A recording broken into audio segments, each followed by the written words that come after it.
अभी यहाँ तक जो है, अभी चालू हो गए तो ठीक है। तो यहाँ पे अभी तक हमने जो देखे वो क्या है, सेवा अपराध है। अभी यहाँ से नाम अपराध चालू हो रहे हैं। तो नाम अपराध 10 है, और ये नाम अपराध भी कहाँ, पद्म पुराण में दिए गए हैं। तो उसमें से पहला है कि जो भक्त मतलब भगवान नाम के प्रचार में लगे हैं, मतलब कोई भी भक्ति में लगे हैं, मैंने इसका भगवान नाम के प्रचार में है मतलब जो भी भक्ति करते हैं, है ना। तो तो अपना क्या दे रहे हैं, जीवन अर्पित कर रहे हैं, मतलब अपना समय दे रहे हैं भक्ति के लिए। तो उनकी निंदा कभी नहीं करना चाहिए। उनसे अगर कुछ गलती हो भी जाती है ना, सच में उनसे गलती हो भी जाए, तो क्या करना चाहिए हमको, सहन कर लेना चाहिए। तो हमने देखा कि गीता में भी भगवान बोलते हैं कि अ, भगवान के जो भक्त है, तो 9वें अध्याय में बोलेंगे, अभी आपने वो पढ़ा नहीं है। तो उनसे अगर कुछ गलती भी हो जाती है तो भगवान उनको क्या समझते हैं, साधु ही समझते हैं। अनजाने में कुछ गलती होती है तो, है ना। तो हमको क्या कर देना है, अगर कोई जानबूझ के भी कर रहा है, हमको पता भी है कि वो जानबूझ के कर रहा है, तो हमको क्या करना है कि उसको अनजाने में कर रहा है ऐसे करके उसको माफ कर देना है। तो जितना हो सके उतना प्रयास करना है कि उनकी निंदा नहीं करें। अगर हम अधिकारी है, तो जैसे मंदिर के ये वगैरह है, अधिकारी उनको, तो हम कर सकते हैं। लेकिन ऐसे सर्वसामान्य वैयक्तिक अगर कुछ उसमें हानि है, तो हमको सहन कर लेना है, तो जितना हो सके तो ये अपराध हमारा बच जाएगा। ठीक है, दूसरा पढ़िए। दूसरा, शिव या ब्रह्मा जैसे देवताओं के नामों को भगवान विष्णु के नाम तुल्य या उससे स्वतंत्र मानना। कभी कभी नास्तिक लोग यह मानते हैं कि कोई भी देवता भगवान विष्णु के समान है, किंतु जो भक्त है वह भली भांति जानता है कि कोई भी देवता चाहे कितना ही बड़ा क्यों न हो, भगवान के बराबर या उससे स्वतंत्र नहीं हो सकता। अतएव यदि कोई यह सोचता है कि काली काली या दुर्गा दुर्गा का हरे कृष्ण के तुल्य है, तो यह सबसे बड़ा अपराध होगा। धन्यवाद। तो क्या बोल रहे हैं इसमें कि देखिए, कोई भी जो देवी देवता है, तो आपको पता है कि देवी देवता कौन से है और विष्णु तत्व कौन से। तो अगर हम राम का नाम लेंगे तो ठीक है, वो विष्णु का ही, और राम की भक्ति करेंगे तो वो भी शुद्ध भक्ति में ही आता है। लेकिन जैसे देवी देवता जो दुर्गा शिवा ब्रह्मा, तो ऐसे देवी देवताओं का जो नाम है, उसकी तुलना ही भगवान के नाम के साथ हो नहीं सकती। तुलना ही नहीं करना है।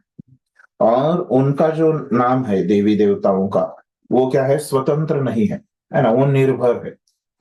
तो अब हम सभी जो जीव है, हमारे जो ये दुनिया में जो भी है, ये भगवान के ऊपर निर्भर है। तो ऐसे भागवतम में बताया है भगवान ने, और गीता में भी अभी 10वें अध्याय में बताएंगे, 10वें अध्याय के 8वें श्लोक में, अहम सर्वस्य प्रभवो, है ना। तो जो कुछ भी ये दुनिया में है, ये पूरा भगवान के ऊपर निर्भर है। तो स्वतंत्र कुछ भी नहीं है इस दुनिया में। तो इसीलिए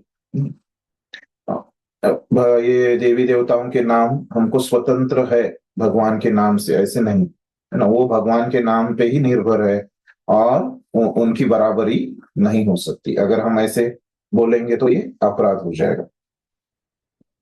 ठीक है, अगला पढ़िए।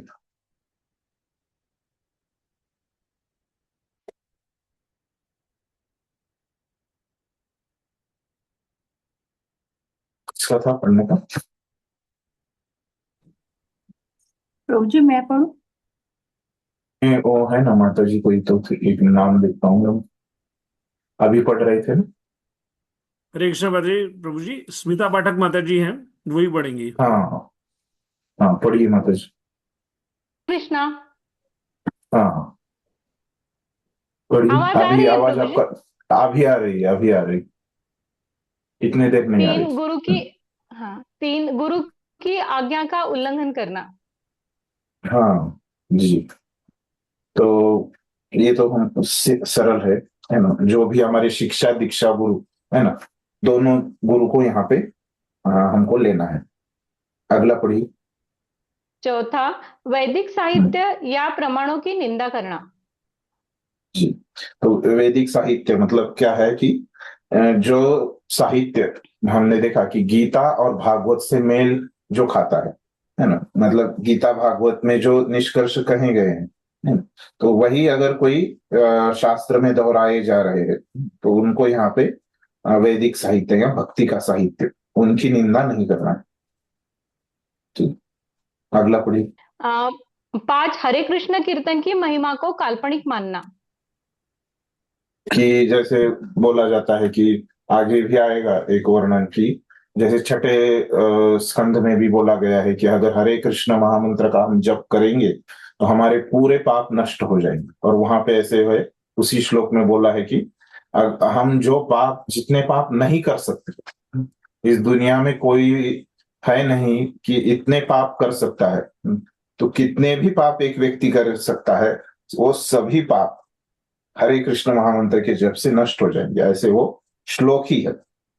तो श्लोक ही है तो किसी किसी को ये लगेगा कि ये काल्पनिक है, बहुत ज्यादा करके बढ़ा चढ़ा के ऐसे बोला है, ऐसे वो लगेगा श्लोक, लेकिन वो क्या है, वो ऐसे समझना नहीं है ना कि काल्पनिक है या बहुत बड़ा चढ़ा के ये शास्त्रों में बोला है। ऐसे बोलना, ऐसे अगर हम बोलेंगे तो वो अपराध हो जाएगा। ठीक है।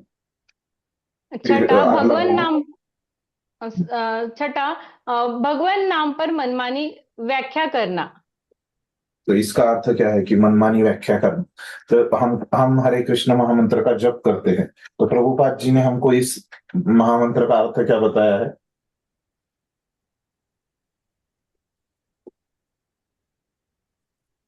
क्या अर्थ बताया प्रभुपाद जी ने? एक अर्थ जो प्रसिद्ध अर्थ आपने बहुत बार सुना होगा हरे मतलब कि राधा रानी।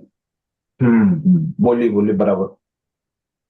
हरे मतलब राधा रानी और कृष्ण मतलब कृष्ण भगवान, और हम उनसे प्रार्थना कर रहे हैं कि आप कृपया हमें अपनी सेवा में लगा लीजिए। जी जी, एकदम बराबर। तो ये अर्थ प्रभुपाद ने बहुत बार इसको बोला है। तो ये ऐसे हरे कृष्ण महामंत्र का अर्थ है। तो अभी प्रभुपाद जी ने जैसे अर्थ बताया तो वो तो आचार्य है ना, वो बता सकते हैं। प्रभुपाद को हम आचार्य बोल के स्वीकार करते हैं। लेकिन हमारे जैसा सर्वसाधारण व्यक्ति, जैसे प्रभुपाद ने अभी हरे कृष्ण महामंत्र का अर्थ बताया, तो ये हमने नहीं बताना चाहिए। तो हमारे जैसा सर्वसाधारण व्यक्ति ऐसे करेगा तो वो हमसे अपराध हो जाएगा। जो आचार्य लोग हैं वो कर सकते हैं हमको समझाने के लिए इसका क्या अर्थ है। अगला पढ़िए। सातवां, भगवान भगवान नाम के बल पर पाप कृत्य करना। मनुष्य को यह नहीं मान लेना चाहिए कि चूंकि भगवान से सारे पाप फल दूर हो जाते हैं, अतएव वह पाप कर्म करता चले और तत्पश्चात हरे कृष्ण का जाप करके अपने पाप कम कर ले। ऐसी घातक प्रवृत्ति अत्यंत अपराधपूर्ण है और इससे बचना चाहिए। जी। तो यहाँ पे है वो प्रभुपाद जी ने वो कंस के अंदर उसका अर्थ भी दिया है कि भगवान नाम के बल पर पाप कृत्य करना मतलब क्या करना, कि जानबूझ के पाप करना। तो ये जानबूझ के पाप नहीं करना चाहिए और सोचना नहीं चाहिए कि मैं तो हरि नाम लेता हूँ, रोज 16 माला करता हूँ, तो आज पाप किया तो आज का पाप कल धुल जाएगा, कल की माला करूंगा तो उसमें वो धुल जाएगा, ऐसे सोचना नहीं। तो ऐसे सोचेंगे तो वो अपराध हो जाएगा। और यहाँ पे और एक है कि हम इसीलिए क्या करते हैं, पाप कर्म करना बंद कर देते हैं। तो पाप कर्म करना बंद कर देना, ये हम कैसे करते हैं, उसके लिए क्या नियमों का पालन करते हैं, पाप कर्म हम अपने जीवन में कैसे रोकते हैं?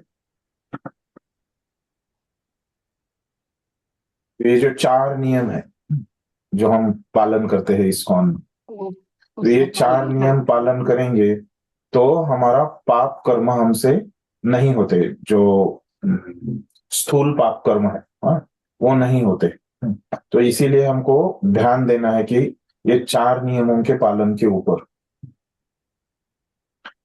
तो ये 4 नियमों का पालन हमको करते रहना है। तो ये अगर हम तोड़ रहे हैं 4 नियम का पालन, तो हम क्या कर रहे हैं? पाप कर्म कर रहे हैं। तो इसीलिए अगर 4 नियम हम तोड़ते रहेंगे तो और हरि नाम लेते रहेंगे तो क्या हो जाएगा? हमको हमारी प्रगति नहीं होगी उतनी। और फिर हमको क्या लगेगा कि ये हरि नाम काम नहीं करता। तो क्या हो जाएगा? एक तरफ आग लगाओ और आग लगाने के बाद वो पानी डालो, ऐसे हो जाएगा। तो ऐसे हमको लगेगा कि आग ही नहीं लग रही है, ऐसे लगेगा। तो इसीलिए हरे कृष्णा मैं इतने सालों से जप कर रहा हूं, लेकिन मेरे में कुछ परिवर्तन ही नहीं हो रहा है, ऐसे हमको लगेगा। तो उधर हमको विशेष ध्यान देना है 4 नियमों के ऊपर, कि वो हमसे उनका पालन हमेशा होते रहे, है ना। इधर हमको ध्यान देना है। ठीक है, अगला पढ़िए।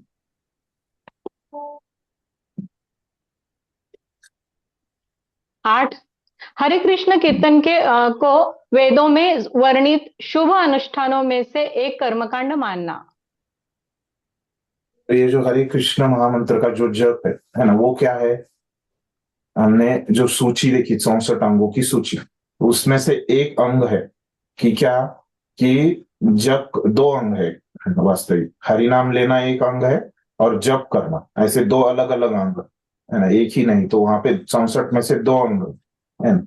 तो ये जो हम हरे कृष्ण महामंत्र का कर रहे हैं जप, तो ये क्या है? भक्ति है। ये कर्मकांड नहीं, कर्मयोग नहीं, ज्ञान योग नहीं, है ना। तो ये अगर हम समझेंगे कि ये भक्ति नहीं है, ऐसे हम समझेंगे, तो क्या है? ये अपराध है। भक्ति को छोड़ के अन्य कुछ अगर समझेंगे तो क्या हो जाएगा? वो वहां पे अपराध हो जाएगा। ठीक है, अगला पढ़िए।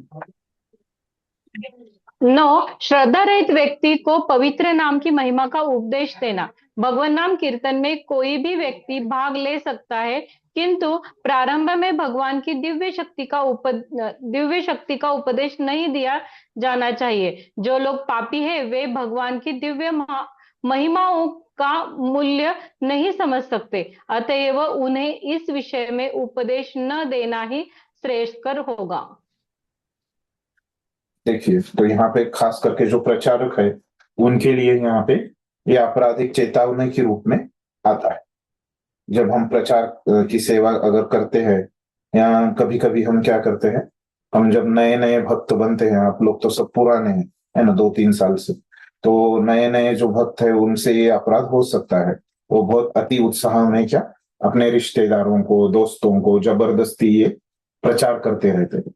तो उस समय हमको बहुत सतर्कता बरतनी है ताकि ये अपराध हमसे नहीं हो, और हमको सोच समझ के ये हरि नाम के बारे में बताना है। तो पहले उनमें श्रद्धा का विकास करना है, भक्ति के ऊपर भगवान के बारे में बता के भक्ति के बारे में बता सकते हैं। लेकिन भक्ति के बारे में बिना बता के अगर हम डायरेक्टली ये हरि नाम के बारे में बता रहे तो क्या है, वहां पे वो अपराध हो जाएगा। हरि नाम के बारे में बताना अपराध नहीं, इन वो लोग उसको मान नहीं रहे, है ना, तो उनको विश्वास नहीं आ रहा नए लोगों को, तो फिर ये अपराध हो जाएगा। तो इसलिए हमको सोच समझ के ये उपदेश देना है हरि नाम का। अगला पढ़िए। 10वां इस विषय में अनेक उपदेशों को समझ लेने के बाद भी पवित्र नाम कीर्तन में पूर्ण श्रद्धा न रखकर भौतिक आसक्ति बनाए रखना। और जब अभी हमने निश्चय किया है, जी पढ़िए। हर व्यक्ति को जो अपने को वैष्णव कहता है इन अपराधों से बचना चाहिए, जिससे शीघ्र ही वांछित सफलता प्राप्त हो सके। अभी ये जो 10वां अपराध है, तो वो क्या है कि अगर हमको समझ में आ गया कि भक्ति ही सबसे श्रेष्ठ है, अगर हमको भगवान को प्राप्त करना है, भक्ति ही सबसे श्रेष्ठ है, और भक्ति में चैतन्य महाप्रभु ने हमको ये हरिनाम श्रेष्ठ है ऐसे बताया है सभी अंगों में। तो उनके मत रूप गोस्वामी के अनुसार क्या है कि 5 अंग, आखिरी के 5 अंग वो श्रेष्ठ है। लेकिन ये उसमें सभी अंगों में कलयुग में ये आसान है हरि नाम करना, ऐसे चैतन्य महाप्रभु का मत है।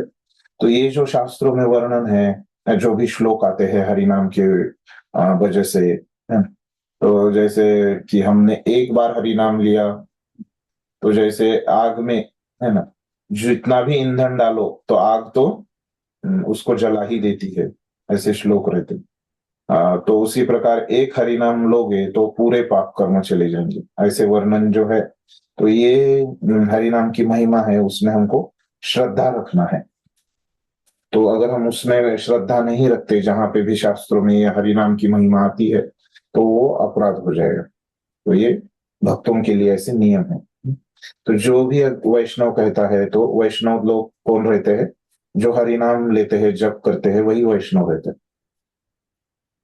तो अगर हमको जल्दी से शुद्ध होना है, अभी तो हम साधक है, तो जल्दी से अगर शुद्धावस्था हमको प्राप्त करनी है, तो हमको ये अपराधों से बचना है। बहुत आवश्यक है ये अपराधों से बचना। तो और एक प्रभुपाद जी अपराध बताते हैं कि ध्यान पूर्वक जप न करो। तो अभी हम कितना भी प्रयास करें, लेकिन मन तो थोड़ा इधर उधर भागता ही है, क्योंकि हम अभी तो साधक है, हम प्रयास कर रहे हैं। लेकिन हमको अपना पूरा उसमें 100% शक्ति देना है, अपना खुद की प्रामाणिकता से। तो हमको प्रयास करते रहना है कि ध्यान पूर्वक जब हम करें, तो ऐसे नहीं कि एकदम एक यंत्र की तरह हमको जप करना है। तो रोज जो हम करते हैं 16 माला, तो हमारा पूरा जो भी हमारा शक्ति है वो लगा के हमको प्रयास करना है अपनी प्रामाणिकता से। तो जितना हम ऐसे करेंगे रोज प्रामाणिकता से, वो मन जिधर भी जाए उसको वापिस लेके आके, है ना, जो हरे कृष्ण महामंत्र है उसको सुनने का प्रयास करेंगे हम। तो ये बहुत आवश्यक है, ध्यान पूर्वक, है ना।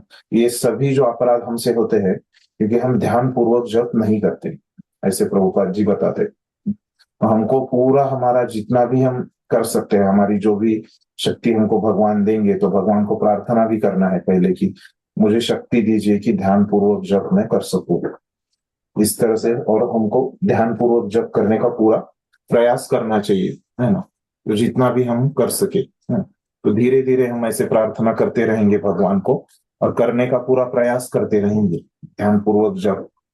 उसके लिए जो भी अपने स्वभाव से हम कर सकते हैं, तो एक जगह पे बैठना, है, इधर उधर किसी से बात नहीं करना, मोबाइल नहीं देखना, है। तो ये कम से कम ये जो स्थूल चीजें जो है ना, जो बड़ी बड़ी चीजें हैं, वो तो हमको नहीं करना चाहिए।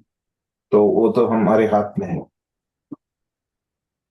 तो ऐसे हमारा पूरा शक्ति लगा देना चाहिए ये हरि नाम के लिए, ताकि बाकी जो अपराध है वो हमसे ना हो सके, जाने अनजाने में। ठीक है, तो इसी प्रभु प्रकार। जी, हम्म चलते फिरते जप नहीं करना चाहिए, एक जगह बैठकर ही जप करना चाहिए। मैंने वही उससे पहले बताया कि अपने स्वभाव के हिसाब से कुछ भक्तों का चलते फिरते हो जाता है अच्छे से, है ना, कुछ भक्तों का बैठ के हो जाता है। तो वो देखना है हमारे कैसे स्वभाव है। तो हमको आत्म परीक्षण करना है, बाहर से कोई नहीं बता सकता, है ना, कि कैसे आपका जप हो रहा है कि नहीं, है ना। तो जैसे आपका पेट आप खा रहे हैं, है ना, तो प्रसाद खा रहे हैं, तो आपका पेट कितना भरा है ये बाहर का कोई व्यक्ति नहीं बता सकता। तो आपको ही आत्म परीक्षण करके देखना है कि आपका ध्यान पूर्वक जब कैसे हो रहा है। तो जिस प्रकार से भी हो आप कर सकते हैं, चल के बैठ के। जी, थैंक यू ठीक प्रभु जी। है।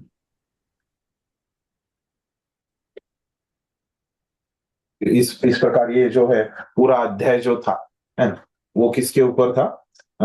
अपराधों से बचना है, ऐसे जो 19वां अंग है भक्ति का, तो उसके ऊपर ये पूरा अध्याय था।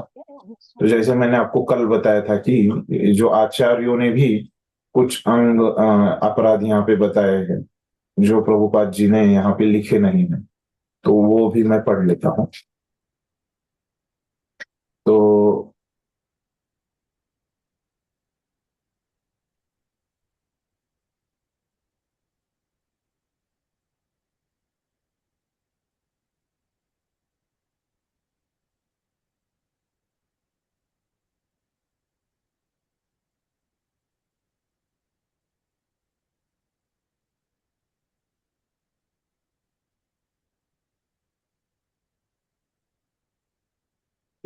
उसमें से जो अलग है मैं उतने ही पढ़ रहा हूँ, है ना।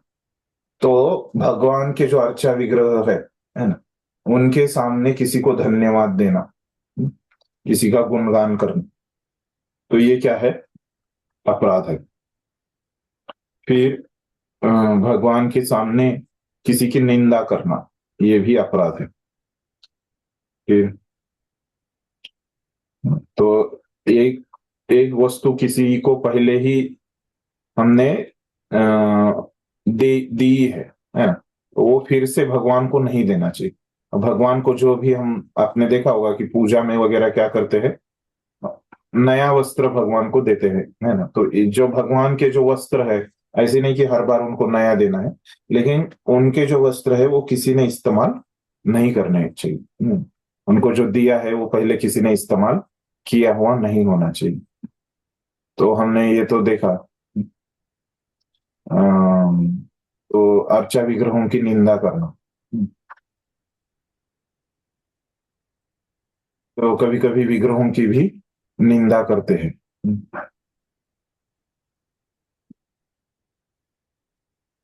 तो भगवान के सामने, है ना, गंदे कपड़े पहन के, बिना धोए हुए कपड़े पहन के, है ना, या किसी दूसरे व्यक्ति के कपड़े पहन के भगवान के सामने नहीं जाना चाहिए, है ना। अगर हमारे पास नहीं है कपड़े, तो उनकी अनुमति है, हम जिस व्यक्ति के हमने कपड़े पहने हैं, है ना, उनकी अनुमति से पहन सकते हैं, है ना। उन किसी के बिना बताए किसी के कपड़े पहन के ऐसे भगवान के सामने नहीं जाना चाहिए, नहीं तो वो भी अपराध है। तो अगर हमारे मन में क्रोध है, तो उस क्रोध के भावना है किसी के प्रति, किसी व्यक्ति के प्रति, है ना, तो कभी कभी क्रोध करना पड़ता है, ऐसे नहीं कि वो गलत है ना। लेकिन वो अगर हम क्रोधित हो गए, तो वो क्रोधित भाव में कभी भगवान की पूजा नहीं करनी चाहिए। जब क्रोध शांत होगा तभी भगवान की पूजा करना चाहिए। बस ये पूजा के लिए है, खास करके ये क्रोध वाला दर्शन ले सकते हैं, है ना, भगवान को प्रार्थना कर सकते हैं कि क्रोध मेरा, कभी कभी हमारे गर्व के कारण भी हम क्रोधित होते हैं, है ना। कभी कभी हमारी गलती रहती है, लेकिन फिर भी हम दूसरे के ऊपर क्रोधित होते हैं। तो भगवान को प्रार्थना कर, दर्शन ले सकते हैं, लेकिन पूजा नहीं कर सकते ये क्रोध के भाव में।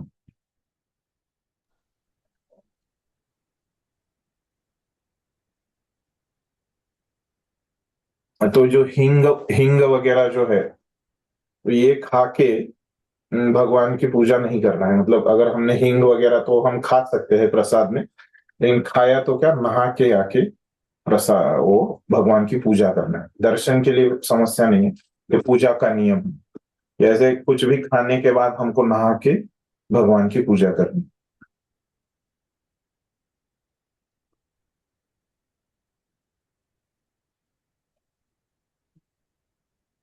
तो भगवान के सामने तांबुल, तांबुल मतलब क्या, पान रहता है। तो भगवान के सामने पान नहीं खाना है, मतलब कुछ भी नहीं खाना है अर्चा विग्रहों के सामने।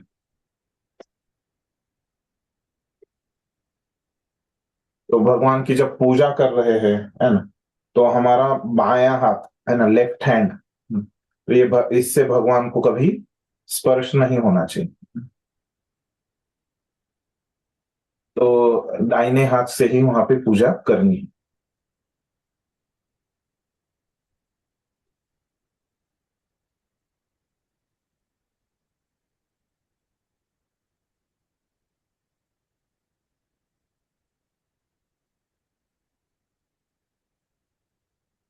बाकी को हम,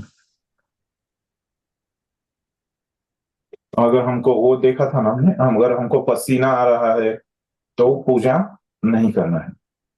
नहीं करना चाहिए। हम्म, हरे कृष्ण प्रभु जी, एक प्रश्न था।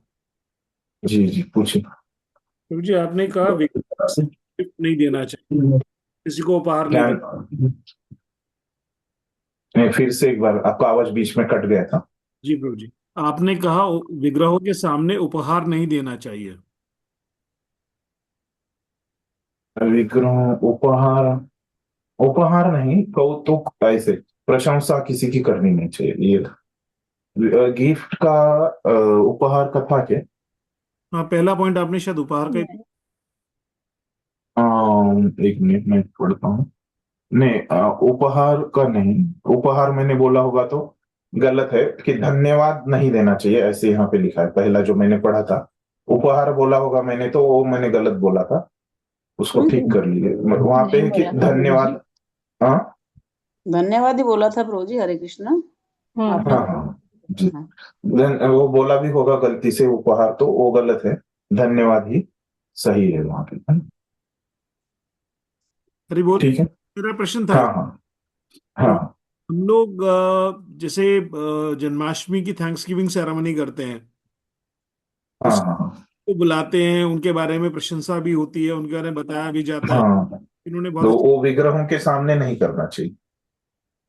तो उस समय जब मंदिर, हाँ, ऑर्डर बंद वगैरह कर सकते हैं, ठीक है प्रभु जी। ऐसे अपराध है यहाँ पे। नहीं तो दूसरे कहीं हॉल में कर सकते हैं, नीचे या अन्य हॉल में करना चाहिए। ठीक है प्रभु जी, थैंक यू। हरे कृष्णा हरे प्रभु जी, कृष्ण दंडवत प्रभु जी। प्रणाम। हाँ हाँ हाँ प्रभु जी, एक प्रश्न और था। जैसे हाँ आपने हाँ बताया कि किसी की निंदा नहीं करनी चाहिए भगवान के विग्रह के सामने। हम्म। तो प्रभु जी, जैसे कोई जी। सीनियर डिवोटीज हैं, तो हम्म ऐसे किसी मंदिर में किसी ने कोई अपराध कर दिया, कोई गलत काम कर दिया, कोई हम्म गलत हरकत कर दी, तो कई बार हम्म। देखा गया कि वो सीनियर्स ने उनको भगवान के सामने मुर्गा बना दिया पनिशमेंट देने के लिए। हाँ, कभी तो कभी अभी ऐसा हो प्रभु जी जाता है। अभी उचित है? हमारे कैसे इस्कॉन में जो सीनियर्स है वो भी साधक होते हैं ना, बस हमसे कुछ समय पहले आए हैं भक्ति में, तो हमको मार्गदर्शन करते हैं, तो समझ लेना चाहिए कि वो भी, तो हमारे जो मनुष्य है वो भी मनुष्य है ना, तो उनसे भी कभी कभी ऐसे हो सकता है, अनजाने में गलती कर सकती है, क्या उन्होंने ये पढ़ा नहीं है ना, ऐसे हो सकता, उनको पता नहीं है कि ये अपराध है, तो उनसे हो सकता है ऐसे अपराध। वैसे प्रभु जी, ये अपराध ही है ना, किसी को हम्म, दंड दे सकते हैं भगवान के सामने जी हम? जी। नहीं नहीं दे सकते भगवान के साथ। अगर आप अधिकारी है, उनको अधिकार है, तो वो दे सकते हैं, लेकिन उनके सामने नहीं दे सकते, है ना। अन्य किसी कक्ष में देना होगा, दूसरे हॉल, वो मंदिर ठीक है हॉल में नहीं दे सकते। हाँ। जी प्रभु जी, धन्यवाद। हरे कृष्ण प्रभु जी। हम्म धन्यवाद प्रभु जी। प्रभु हम्म। जी, मेरा क्वेश्चन ये था कि जैसे आपने बताया कि खाना खाने के बाद स्नान लेकर ही भगवान की पूजा करनी चाहिए या भगवान की सेवा करनी चाहिए। तो प्रभु जी, जी। जैसे कि हम लोग प्रसाद बनाते हैं तो हर समय जैसे खाते तो हैं कुछ ना कुछ, लेकिन हर समय तो पॉसिबल नहीं होता कि स्नान लेके भगवान का भोग अर्पित करें, तो फिर कैसे करें? भगवान को तो 3-4 टाइम भोग अर्पित करते हैं ना। तो घर में उतना अभी वो स्तर से नहीं करते बहुत सारे लोग। हम्म, तो देख, घर में तो नहीं, विग्रह वगैरह नहीं होते ना। विग्रह, अभी घर के विग्रह के बारे में मैं पूछता हूँ ये प्रश्न। जी घर प्रभु। में अगर विग्रह है तो कैसे, तो जनरली लोग घर में जो विग्रह रख पाते हैं वो नहा के ही, स्वच्छ कपड़े पहन के ही वो दिखाते हैं। प्रभु जी, 2 टाइम तो जैसे भोग। करते हैं, सुबह और शाम को तो नहा के ही स्नान लेके ही करते हैं, लेकिन जैसे दिन में भोग लगाना हम्म, हो तो फिर बार बार पॉसिबल नहीं होता ना, घर में फिर उतना टाइम भी नहीं होता है और फिर उतना नहीं कर सकते। आपके पास विग्रह है क्या? जी प्रभु जी, मेरे पास राधा कृष्ण के विग्रह हैं। राधा कृष्ण की। बाल गोपाल के हैं प्रभु जी, बाल गोपाल और बाल राधा।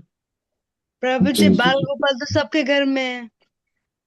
हाँ ठीक है, मैं पूछता हूँ यहाँ पे वरिष्ठ भक्त कैसे बताते हैं। मुझे इतने अभी तक मैं एक दो बार पढ़ाया ये, लेकिन इतने ये प्रश्न पूछे नहीं किसी ने, घर पे कैसे करे वगैरह। हरे कृष्ण प्रभु जी, हरे कृष्ण। हाँ हरे हाँ कृष्ण प्रभु जी, जी हमारे जी। घर में गोद नहीं चाहिए तो हम कैसे करें? हाँ जी।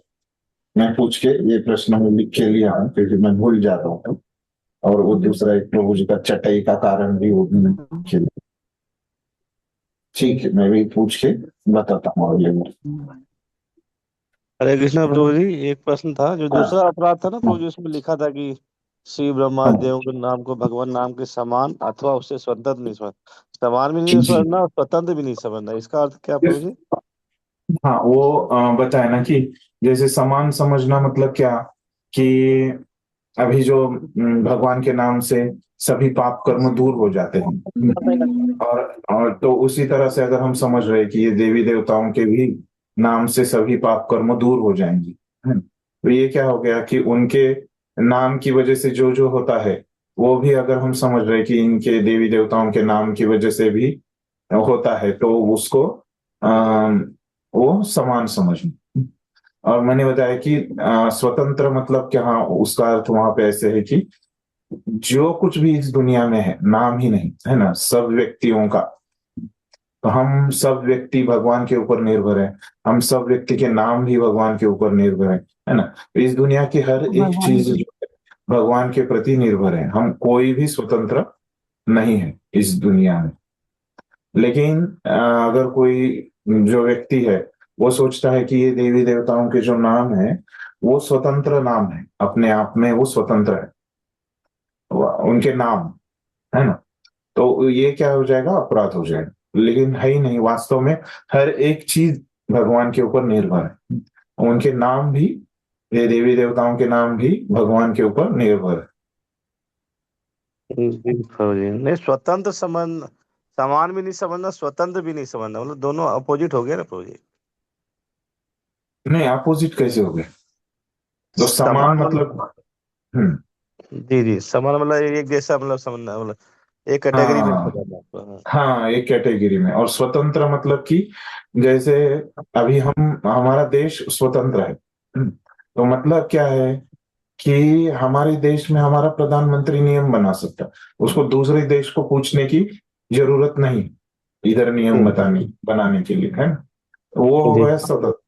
तो वैसे ही हम अपनी मर्जी से इस दुनिया में कुछ भी नहीं कर सकते, तो कुछ भी हम करेंगे, है ना, तो अभी मैं हाथ हिलाऊंगा, इधर इधर हाथ हिलाऊंगा, है ना, तो अभी मैं सोच रहा हूँ कि मैं हाथ हिला रहा हूँ इधर उधर, है ना, तो मैं तो स्वतंत्र हूँ, ऐसे मैं सोच सकता हूँ। लेकिन ये क्या है, मैं स्वतंत्र नहीं हूँ, वास्तव में मैं इच्छा कर रहा हूँ। अब जी गीता में आपने पढ़ा है कि 5वें अध्याय में कि वहां पे क्या है कि जीव क्या करता है, इच्छा करता है, तो क्या हो रहा है, मैं इच्छा कर रहा हूं मेरे हाथ हिलाने की, और ये भौतिक प्रकृति क्या कर रही है, ये हाथ हिला रही है ना। भौतिक प्रकृति में क्या आते हैं, पंच महाभूत, ये जो पंच महाभूतों से बना हुआ मेरा जो हाथ है वो हिला रहा है, और वो कैसे हिला रहा है, भगवान की वहां पे अनुमति है, क्योंकि ये भौतिक प्रकृति क्या है, भगवान की अध्यक्षता में है, तो जी जब भगवान अनुमति देना बंद करेंगे तब मेरा हाथ हिलेगा ही नहीं, तो ऐसे लगेगा कि बुढ़ापे में नहीं हिलेगा, ऐसे वो लगता है लोगों को। लेकिन आप देखो कि बड़े बड़े वो बॉक्सर थे, है ना, तो इतना वो कसरत करते थे, व्यायाम करते थे, एकदम हट्टे कट्टे थे, लेकिन ऐसे बॉक्सर लोगों के भी जब वो तरुण अवस्था में ही उनके हाथ पैर हिलते नहीं, तो ये सब कुछ भगवान के ऊपर ही निर्भर है। अगर हम वो, हमको नहीं है ज्ञान, मतलब हमको उतनी श्रद्धा नहीं है ये शास्त्रों के ऊपर, है ना?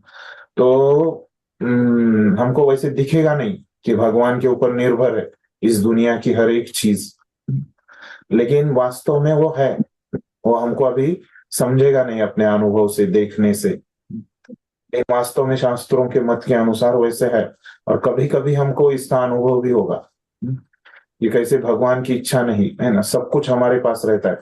कभी कभी हम बाहर गांव में गए तो हमारे पास बहुत सारे पैसे हैं, लेकिन हमको खाने को ही नहीं मिलता, ऐसे हमको लगता है कि अभी मेरे पास पैसा है तो मुझे खाने को मिलेगा, तो ऐसे नहीं है ना कि केवल पैसे कमाने से मुझे खाने को मिलेगा। तो बहुत सारे पैसे हो सकते हैं हमारे पास, लेकिन भगवान की अगर इच्छा हुई कि हमको नहीं मिले तो वो नहीं मिलेगा। उस दिन हमको खाने को, काम इतना आ जाएगा या कुछ हो जाएगा तो हमको उस दिन कुछ खाने को ही नहीं मिलेगा।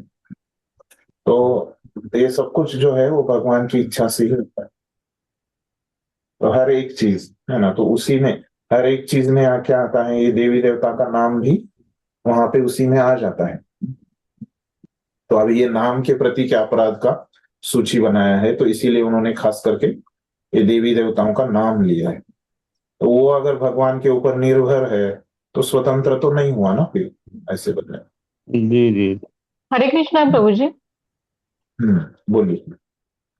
प्रभु जी, इसमें ये भी आ सकता है कि सब जो वस्तुएं या सभी कृष्ण के अंश है, ये कह सकते हैं हम्म, क्या हम इसमें? कह देवता सकते हो हैं। या मनुष्य, हाँ इसलिए स्वतंत्र जी, नहीं है। हाँ वैसे भी सभी उनके अंश है, वो इसीलिए वो स्वतंत्र नहीं, वो भी ठीक है। ये हरे राधा रानी का ये सब विस्तार है ना प्रभु जी, दुर्गा देवी जी हैं। हाँ वो दुर्गा देवी, हाँ देवियां उनका विस्तार है, देवता लोग इधर भगवान की तरफ से उनका विस्तार। एक प्रश्न और था प्रभु जी, जैसे ये राम जी जब इस धरा पे आए थे तो उन्होंने ये अभी के समय में जो वैष्णो देवी है तो बोले कल की अवतार में मैं आपसे विवाह करूंगा जो है, तो फिर उनको देवी को मतलब मानना चाहिए या नहीं मानना चाहिए प्रभु जी? देवी को मान सकते हैं, वो हमने देखा ना, ये उनकी पूजा क्योंकि हम। भगवान की पत्नी बनने वाली है ना प्रभु जी ये कल के अवतार में प्रभु। हाँ? क्या बोला तुमने, सुनाई नहीं दी। राम जी सब प्रभु जी जब आए थे इस समय धरा पे, जब उनकी लीला हाँ चल रही हाँ। थी तो वैष्णो देवी को उन्होंने बोला था कि कल हम्म, की अवतार में मैं आपसे शादी करूंगा जो है। हम्म, पता नहीं अब वो पूछना पड़ेगा तुमको, मैंने तो पढ़ा नहीं ऐसे कहीं, कौन से ग्रंथ में आपने पढ़ा, नहीं वो है प्रभु जी, पूछना। रामायण में भी लिखा हुआ है वो उसमें बोले कि आप शादी करने के लिए बोली थी तो बोली मैं इस जन्म में एक पत्नी व्रत लेके आया हूँ तो मैं दूसरी शादी नहीं कर सकता, कल की अवतार हम्म, होगा तब मैं करूंगा। ये साउथ में मतलब मिली थी तो रास्ता बताया था हनुमान जी, अरे राम जी को कि दक्षिण की तरफ आप जाइए, उधर ही आपकी पत्नी मिलेगी जो है। मुझे नहीं पता, मैंने तो सुना नहीं। आपको वो श्लोक वगैरह दिखाएंगे तो मैं किसी और को, मुझे व्हाट्सएप पे भेजेंगे जी जी। तो मैं पूछ सकता हूँ वो शास्त्रों में कहाँ है, वो कुछ भेजेंगे मुझे तो मैं इधर पूछ सकता हूँ तुमको, मुझे तो नहीं पता, मैंने पढ़ा नहीं। जी प्लस। हरे कृष्ण प्रभु जी, एक डाउट, हाँ हाँ प्रश्न। प्रभु जी यहाँ पे लिखा है कि लाल नीले या लाल नीले कपड़े भी पहन के नहीं जाना है, कि तो ये क्यों हाँ लाल? हाँ हाँ, कल वो हमने चर्चा किया कि क्या होता है, ये लाल नीले जो कपड़े पहन के कोई जाता है तो वो दूसरों को आकर्षित करता है अपने तरफ। तो अगर ये मंदिर में हम पहन के जाएंगे तो क्या हो जाएगा, जो मंदिर में दूसरे भक्त आ रहे हैं, तो वो भगवान के प्रति वो सब लोग आकर्षित होने चाहिए ना, तो वो अपने तरफ ही वो लोग आकर्षित हो जाएंगे। और जब हम भगवान के सामने जा रहे हैं तो वहां पे जो वहां पे प्रोमिनेंट प्रमुख कौन है, जब हम भगवान के मंदिर हॉल में जाते हैं वहां पे प्रमुख कौन है, कि भगवान प्रमुख है वहां, है? तो जो प्रमुख रंग है ना, वो भी मतलब अ, भगवान वहां पे उठ के दिखने चाहिए, है ना। तो ये समझ में आता है, मतलब जो रंग है ना, तो लाल रंग और नीला रंग है ना, जिसने पहना है वो थोड़ा उठ के दिखता है, मतलब वो प्रमुख दिखता है ना। अगर आप किसी के ऐसे ग्रुप में फोटो ले रहे हैं, है ना, तो जिसने जी लाल नीले रंग के कपड़े पहने हैं तो वो व्यक्ति वहां पे प्रमुख दिखते हैं उस चित्र में। तो अगर हम भगवान के यहाँ पे जा रहे हैं तो वहां पे भगवान ही प्रमुख दिखने चाहिए ना। तो हमने जी साफ सुथरे भगवान की प्रसन्नता के लिए हमको अच्छे से जाना है, लेकिन ये अपराध शास्त्रों में बताया कि लाल रंग और नीला रंग छोड़ के हम दूसरे रंग के अच्छे अच्छे से हम जा सकते हैं भगवान की, जैसे गोपियां जो है वो भगवान के प्रसन्नता के लिए उनके सामने अच्छे से जाती थी सज धज के, तो हम भगवान के दर्शन के लिए जा सकते हैं वैसे, लेकिन ये रंग नहीं पहनना चाहिए, ऐसे शास्त्रों में बताया है ना, साधक लोगों के लिए, है ना। सिद्ध जो भगवान की लीला में गोपियां वैसे करती होगी, या जो भगवान के जो प्रगत भक्त है वो पहनते होंगे, है ना। लेकिन यहाँ पे जो उपदेश दे रहे हैं हमारे जैसे साधकों को, हम उतने प्रगत भक्त नहीं है ना, तो हमारे लिए ये अच्छा है कि ये अपराध बताया गया है हमारे लिए। हरे ठीक है। कृष्ण प्रभु जी।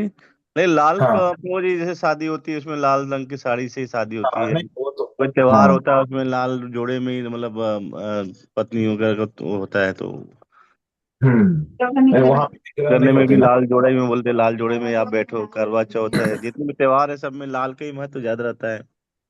हाँ लेकिन वो विग्रह के सामने वाले त्योहार नहीं है ना, यहाँ पे जो बात हो रही है कि ऐसे नहीं कि लाल रंग का हमको कपड़े पहनने ही नहीं है, वो पहन के भगवान के पास नहीं जाना, ऐसे तो।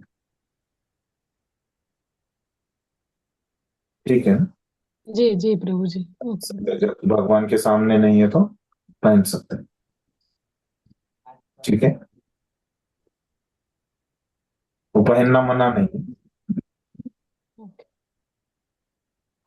जी प्रभु जी जी। और किसी का कुछ है प्रश्न?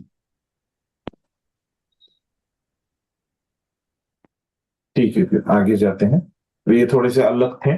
तो अभी आगे के हमारे 1964 में से 19 अंग हमारे पूरे हुए हैं। तो अभी वो सूची में देखेंगे, है ना? तो आपके पास किताब रहेगी। तो उसमें से 19 वाला अपराधों का, तो ये पेज नंबर कहाँ पे है सूची? पेज नंबर 54-55 पे सूची है।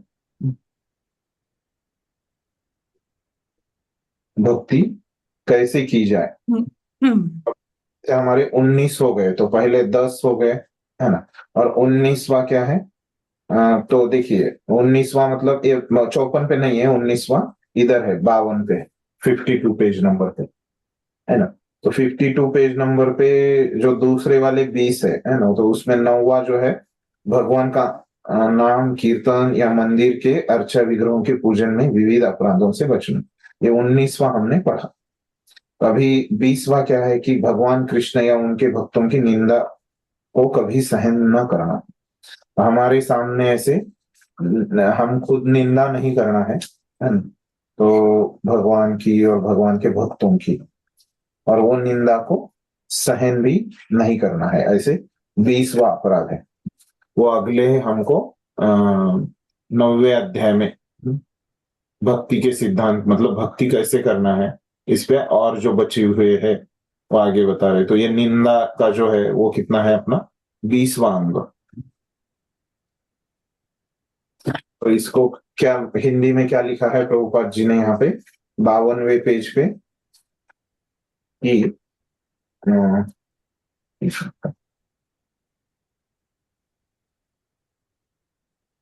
तो प्रभुपाद जी बोल रहे कि भगवान कृष्ण या उनके भक्तों की निंदा को कभी सहन नहीं करना।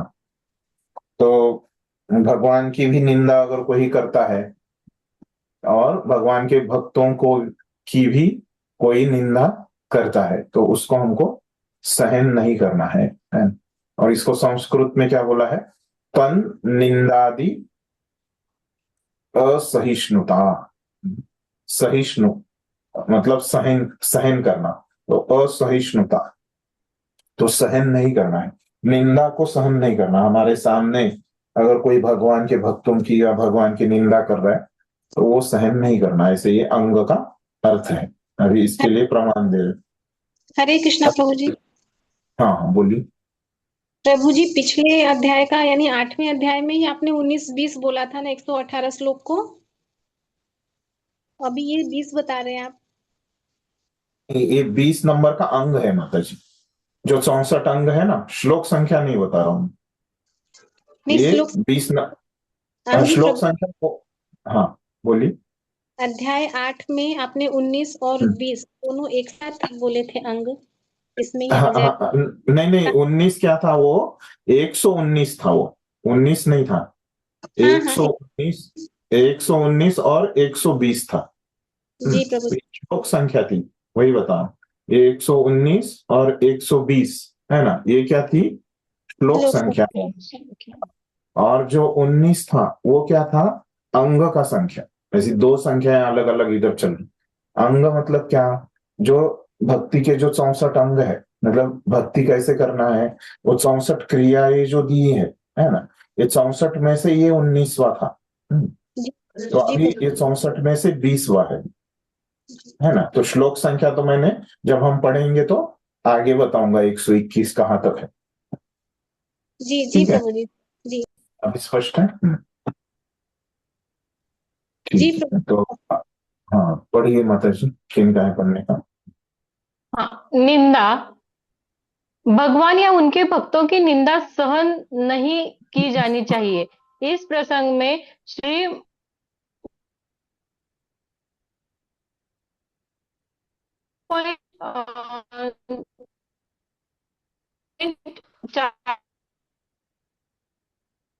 देखते हैं आपका जनता आवाज नहीं आ रहा है। विज्ञापन सुनकर उस स्थान को त्याग कर चल विज्ञापन सुनकर उस स्थान को त्याग कर चला नहीं जाता तो उसके सारे पुण्य कर्मों के प्रभाव कर्मों के प्रभाव जाते रहते हैं।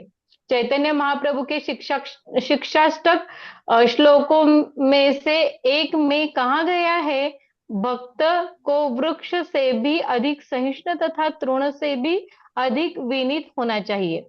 उसे अन्यों का पूरा सम्मान करना चाहिए, किंतु अपने लिए कोई सम्मान स्वीकार नहीं करना चाहिए।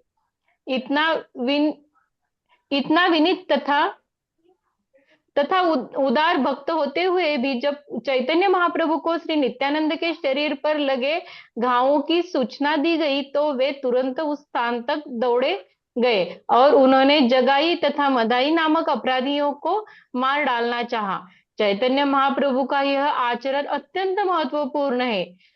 यह दिखलाता है कि वैष्णव अत्यंत सहिष्णु तथा विनीत हो सकता है और अपने आत्मसम्मान के लिए सर्वस्व त्याग सकता है, किंतु जब कृष्ण या उनके भक्त की प्रतिष्ठा का प्रश्न आता है तो वह किसी भी प्रकार का अपमान सहन नहीं करेगा। ऐसे अपमानों से निपटने के 3 तरीके हैं। यदि कोई शब्दों द्वारा वाणी से निंदा करते सुना जाता है तो भक्त को इतना पटु होना चाहिए कि तर्क द्वारा विपक्षी को हरा दे। यदि वह विपक्षी को हरा नहीं सकता तो उसे चाहिए कि वह विनीत होकर केवल खड़ा न रहे, अपितु अपना जीवन त्याग दे। यदि वह इन दोनों विधियों को काम में नहीं ला सकता तो उसे चाहिए कि वह तीसरा तरीका अपनाए और वह उस स्थान को त्याग कर वहां से चला जाए। यदि वह उपर्युक्त तीनों विधियों में से कोई विधि नहीं अपनाता तो वह भक्ति के पद से नीचे गिर जाता है। हरे कृष्ण। धन्यवाद। ये पूरा हो गया। तो यहाँ पे है ये 121 नंबर की।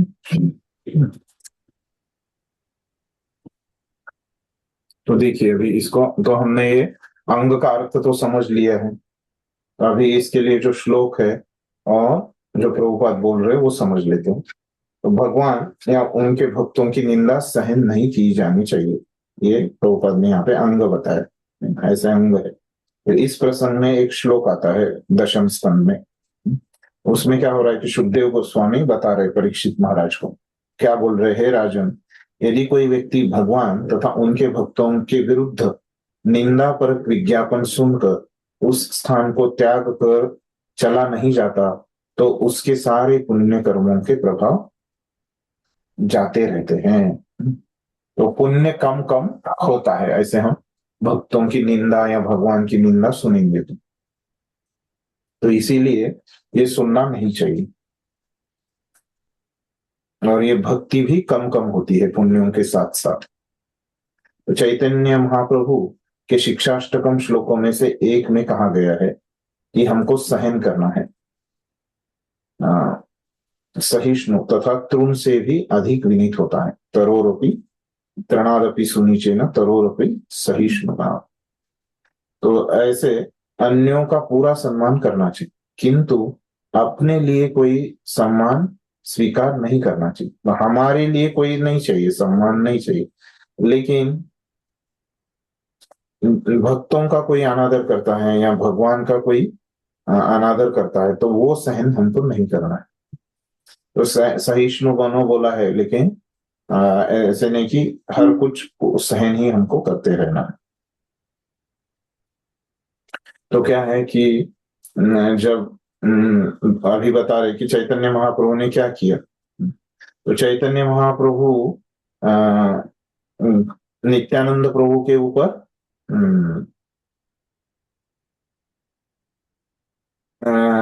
जो जगाई या मधाई में से कोई तो एक ही वार करता है। तो अभी मुझे वो नाम याद नहीं आ रहा है वो कथा में से। तो वो जो एक है दोनों में से एक ही नित्यानंद प्रभु को के ऐसे जो उनका यहाँ पे सर पे क्या बोलेंगे उसको हिंदी में? कपाल बोलेंगे। हाँ, कपाल के ऊपर ऐसे था प्रभु जी, माथा। माथा, हाँ यहाँ पे माथे पे ऐसे ये घाव करता है। तो तो चैतन्य महाप्रभु क्या करते हैं, तो उनको वो मार डालना चाहते थे, है ना। तो यहाँ पे प्रभुपाद जी ने दिया है कि दोनों को चैतन्य महाप्रभु मार डालना चाहते थे। तो ये इससे हम क्या सीख सकते हैं कि जो चैतन्य महाप्रभु की क्या सोच है वहां पे, कि जो नित्यानंद प्रभु एक भक्त है, तो वो तो बलराम जी के अवतार है लेकिन एक भक्त के रूप में है। लेकिन भक्त होने के कारण उनका जो अपमान है यहाँ पे, उनकी जो निंदा है, उनको अगर कोई मार रहा है तो वो सहन नहीं करना चाहिए। तो इसीलिए चैतन्य महाप्रभु ऐसे वो दोनों को मारने का प्रयास करते हैं। कि उन्होंने ही कहा कि सहिष्णु बनो, तो वृक्ष के जैसा सहिष्णु बनो, लेकिन उन्होंने भी कुछ चीजें सहन नहीं की। तो वो चीजें हमको भी सहन नहीं करना है। इस प्रकार से प्रभुपाद हमको बता रहे हैं।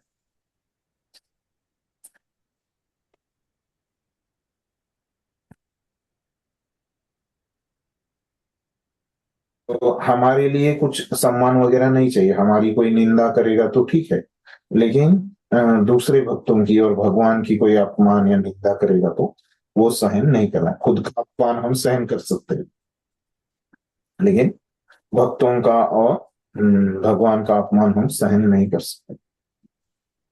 तो ये अगर कोई अपमान होता है तो हमको क्या करना चाहिए फिर?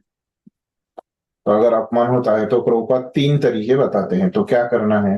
अगर कोई अपने वाणी से अपमान करता है तो हमको इतना उसमें पटु, मतलब क्या, एक्सपर्ट है ना, इतना पटु होना चाहिए, एक्सपर्ट होना चाहिए कि जो सामने वाले ने जो अपने शब्दों से कहा है तो उसको हमको काटते आना चाहिए। अगर कोई अपनी वाणी से निंदा कर रहा है, अगर वो हम नहीं करते तो हमको क्या है कि वहां पे खड़ा नहीं होना है ना।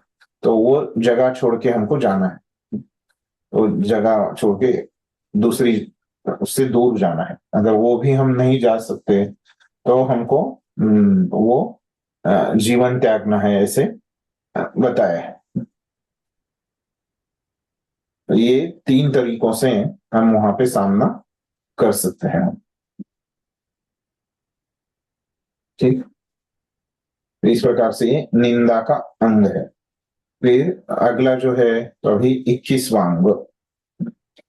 तो ये 21वां अंग क्या है कि तुलसी की माला गले में पहनना।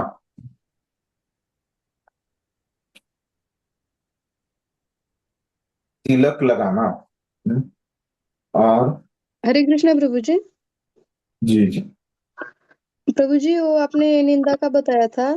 कभी कभी ऐसा होता है कि हमें मतलब अगर कोई मेरी निंदा करे तो बाजू वाले या किसी और से पता चलता है, उस टाइम क्या करे प्रभु जी? मतलब वो सही नहीं रहता है, गलत फहमी फैला रहता है, तो उस टाइम हम क्या कर सकते हैं? तो हमको और वो देखना कोई चाहिए। नजदीक का ही हो, हम्म, और हमें वो पता है तो कि है वो कि है और वो गलत बोल रहा है, और बाकी के भी मतलब नजदीक के ही रहते हैं, लेकिन वो बताते हैं कि ऐसे हमें पता चला, ये ऐसे बोल रहा है। उस टाइम क्या तो करें? देखिए, अभी इसमें कैसे है कि अगर वो भक्त है क्या, पहले वो देखना चाहिए जो हमको आके बता रहा है, और जिसने हमारे बारे में ऐसे बोला है ना। अभी 2 लोग हैं वहां पे, है ना। एक व्यक्ति है जो आपको आके बता रहा है ना। तो और एक जो है कि जिसने वो बोला है या नहीं बोला वो तो आपको अभी पता नहीं। लेकिन अभी देखिए वहां पे अ नाम का एक व्यक्ति है ना, जिसने वो बोला या नहीं बोला वो हमको पता नहीं। जो भी आपके बारे में उसने बोला या नहीं बोला। और एक नहीं ब प्रभु जी, नाम मतलब के। जो एक हम्म, मिनट, दो हम्म, व्यक्ति है हम, और दो व्यक्ति के बीच हम्म, की बात है, मतलब सहेली हो या हम्म, कुछ भी, तो तीसरे व्यक्ति हम्म। को पता चलने के बाद पता चलता है ना कि ये हमें दोनों को ही पता थी, और इसके पता है, मतलब वो मतलब सच है। हाँ, हाँ। हाँ, अभी आपका जो प्रश्न है कि ने जो आपके बारे में बोला है वो सच है ना? आपके लिए, और वो गलत भी है। और फिर वो ब आपके आपको बता रहा है ये ऐसे बोला। तो ये बताने वाला है ब। तो अभी क्या है कि ये अ और ब दोनों भक्त है क्या? तो भक्तों के साथ अलग से व्यवहार होता है और अभक्तों के साथ अलग से व्यवहार होता है। हम्म तो अभी दोनों का मैं बता देता हूँ कि कैसे। अभी समझो ये भक्त नहीं है, ये अ भी भक्त नहीं है, ब भी भक्त नहीं है। तो फिर आपको क्या करना है वहां पे कि अभी आपके अधिकार के अ कौन है ना, उसके ऊपर है ना। तो समझो आपका नौकर है, और वो नौकर मतलब आपके घर पे जो काम वाली बाई है, और जो बर्तन घिसती है, और वो अभी आपके जो क्या बोले, जो ये है, उसको हिंदी में नेबर को क्या बोलेंगे, जो पड़ोसी है ना, जो आपके पड़ोसी, हाँ जी, आपके पड़ोसी है, वो आपको आके वो बता रहे कि आपकी जो ये है काम वाली है उसने ऐसे बोला। तो अभी आप उसको डांट सकते हैं, है ना, उसको निकाल सकते हैं। तो ऐसे आप कर सकते हैं, तो उसको आपको कुछ फर्क नहीं पड़ना, दूसरी काम वाली रख सकते हैं, है ना। आपकी ज्यादा ही बदनामी कर रही है वो काम वाली, तो है। तो वो मतलब यहाँ पे कहने की बात क्या है कि वो व्यक्ति है, उसको आप अगर जाके बोलोगे डायरेक्टली, है ना, जो आपने आपकी बदनामी कर रहा है आपकी पीठ पीछे, तो कौन है, या आपका कोई बॉस है, आपका कोई मालिक है, या ऐसे बड़ा प्रभावशाली व्यक्ति है, तो आपको वो तो सहन करना पड़ेगा, उसके सामने आप क्या बोल सकते हैं। तो ऐसे वो व्यक्ति देख के आपका कोई सुनने वाला है, वो सुधर सकता है ना। तो उसको आप बोल सकते हैं कि देखिए आप ऐसे बोल रहे हैं, लेकिन ऐसे अच्छा है क्या किसी और के बारे में ऐसा बोलना, आपके बारे में भी कैसे बोलेगा, तो आपको अच्छा नहीं लगेगा, तो आप बोलिए मत, है। तो वो व्यक्ति कौन है उस हिसाब से, तो आपको अगर वो झगड़ा ही उसको करना है, तो आप क्या कर सकते हैं फिर। तो वो व्यक्ति कौन है उसके हिसाब से आपको देखना पड़ेगा। झगड़ा उसको करना है तो आपको भी उसको एक तो झगड़ा करना पड़ेगा उसके साथ, नहीं तो क्या करना पड़ेगा, वो सहन करना पड़ेगा जो भी आपकी शक्ति है ना। तो ये वहां पे जो परिस्थिति है, व्यक्ति है, उसके हिसाब से आपको ऐसे अलग अलग प्रकार के व्यक्ति हो सकते हैं, इतने प्रकार के जो समझ में आ रहा है। एक तो आपसे प्रभावशाली हो सकता है, या आपसे कम प्रभावशाली हो सकता है, या उस कुछ कुछ लोगों को लगता है कि वो सुधरने लायक हो सकते हैं, तो उनको आप सुधार सकते हैं उनसे अच्छा प्रेम से बात करके। कोई जो झगड़ालू है उनके साथ तो आपको झगड़ा करना ही पड़ेगा। तो ऐसे ये अभक्त नहीं रहेंगे, तो ऐसे 3-4 प्रकार के व्यक्ति रहेंगे, तो उसके साथ अलग अलग आपका व्यवहार रहेगा। और अगर समझो भक्त है, भक्त समाज में ऐसे हो रहा है, तो जनरली सामान्यतः क्या होता है कि भक्त समाज में ऐसे भक्त करते नहीं, लेकिन अभी हम लोग क्या है, साधक लोग है ना, तो कभी कभी कर भी सकते हैं। भक्त समाज में भी हम सब लोग साधक है, तो सभी प्रयास कर रहे हैं अच्छा बनने का, लेकिन अभी हम सब लोग इतना अच्छा बने नहीं, तो हमने सब में कुछ ना कुछ कमियां हैं, है ना। तो अभी ऐसे कुछ कमियां वाले भक्त आपको दिखे ऐसे वाले जो ऐसे कर रहे हैं आपके साथ, तो वहां पे भी वो वही तत्व तो वही रहेगा कि वो भक्त कौन है ना। कि शिक्षा गुरुओं में से कोई है क्या, या कोई आपका साथी है, या मंदिर के कोई अधिकारी है, या कोई आपसे कनिष्ठ लोग है, तो कौन से वर्ग का वो व्यक्ति है, क्या है, उसके उस प्रकार उसमें भक्तों के इसमें भी ये होगा कि किस प्रकार का है। अभी समझो वरिष्ठ है ना, तो आप क्या कर सकते हैं, पहले तो प्रयास यही रहेगा कि आप सहन कर सकते हैं क्या, है ना। तो सहन कर सकते हैं तो बहुत अच्छा है। अगर सहन नहीं कर सकते तो क्या है कि जो वरिष्ठ ने वैसे किया है, तो उसके वरिष्ठ को जाके आपको बताना पड़ेगा। तो भक्ति में ऐसे ही रहेगा कि समझो आपके वरिष्ठ ने ऐसे कुछ किया आपके, तो उसके जो आपके वरिष्ठ के कुछ न कुछ वरिष्ठ होंगे, है ना, उनको जाके बताना है कि प्रभु जी, माता जी, इन्होंने ऐसे मेरे साथ देखो ये गलत व्यवहार किया। तो ऐसे आप कर सकते हैं वरिष्ठ के साथ। अभी उनके वरिष्ठ उनको डांटेंगे नहीं डांटेंगे, अभी उनके ऊपर है। फिर आपका काम हो गया, आप जितना कर सकते हो गया। फिर बाद में वो सुधरेगा नहीं सुधरेगा तो आपको बाद में फिर सहन ही करना है। तो ये वरिष्ठों के लिए। फिर अगर आपके साथ वाले हैं तो या कोई जो आपसे उतना संबंधित नहीं है, तो आप क्या कर सकते हैं, जो आपकी बदनामी कर रहे हैं आपकी पीठ पीछे, है ना, तो उनके कोई दोस्त होंगे। हर एक व्यक्ति के कुछ दोस्त रहते हैं, तो भक्तों की, तो उनके दोस्तों को आप बता सकते हैं कि देखिए थोड़े मेरी मदद कीजिए, इन्होंने ऐसे मेरे बारे में किया। तो आप उनको जाके थोड़ा समझाइए, क्योंकि आप जाके उनको समझाएंगे भक्तों को तो वो आपसे मानने नहीं वाले, आपकी बात तो सुनेंगे नहीं। तो उनके दोस्तों को आपको जाके आप बता सकते हैं कि आप ऐसा करेंगे क्या ना, और थोड़ा समझाएंगे क्या उनको, मुझे थोड़ा बुरा लग रहा है उन्होंने ऐसे बोला तो, है? अगर आपके जूनियर है तो आप उनको बता सकते हैं, है? तो उनको कुछ डांट सकते हैं, है? अभी वो ऐसे अलग अलग प्रकार के व्यक्ति है, तो उनके अलग अलग आप व्यवहार कर सकते हैं।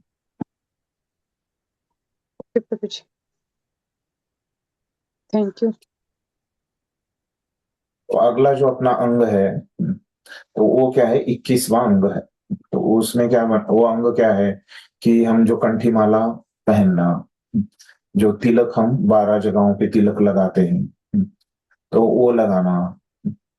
फिर एक अंग है कि वो हम रोज नहीं करते, तो इसी में वो आता है कि क्या है कि कभी कभी आपने देखा होगा कि भक्त उनके शरीर पे हरे कृष्ण नाम लिखते हैं, है ना, या शंख चक्र गदा पद्म, है ना, ऐसे ये चित्र उनके शरीर पे वो रहते हैं। उसको अभी टैटू ऐसे बोलते हैं ना इंग्लिश में, हिंदी में क्या बोलते हैं पता है, चिन्ह धारण करना। तो प्रभुपाद जी ने यहाँ पे क्या दिया है, चिन्ह धारण करना, मतलब आपके शरीर पे वो चिन्ह रहना, है ना, वो शब्दों के रूप में या चिन्ह के रूप में वो रहना। तो ऐसे भी आप कर सकते हैं, भगवान के नाम वगैरह वो वहां पे आप धारण कर सकते हैं।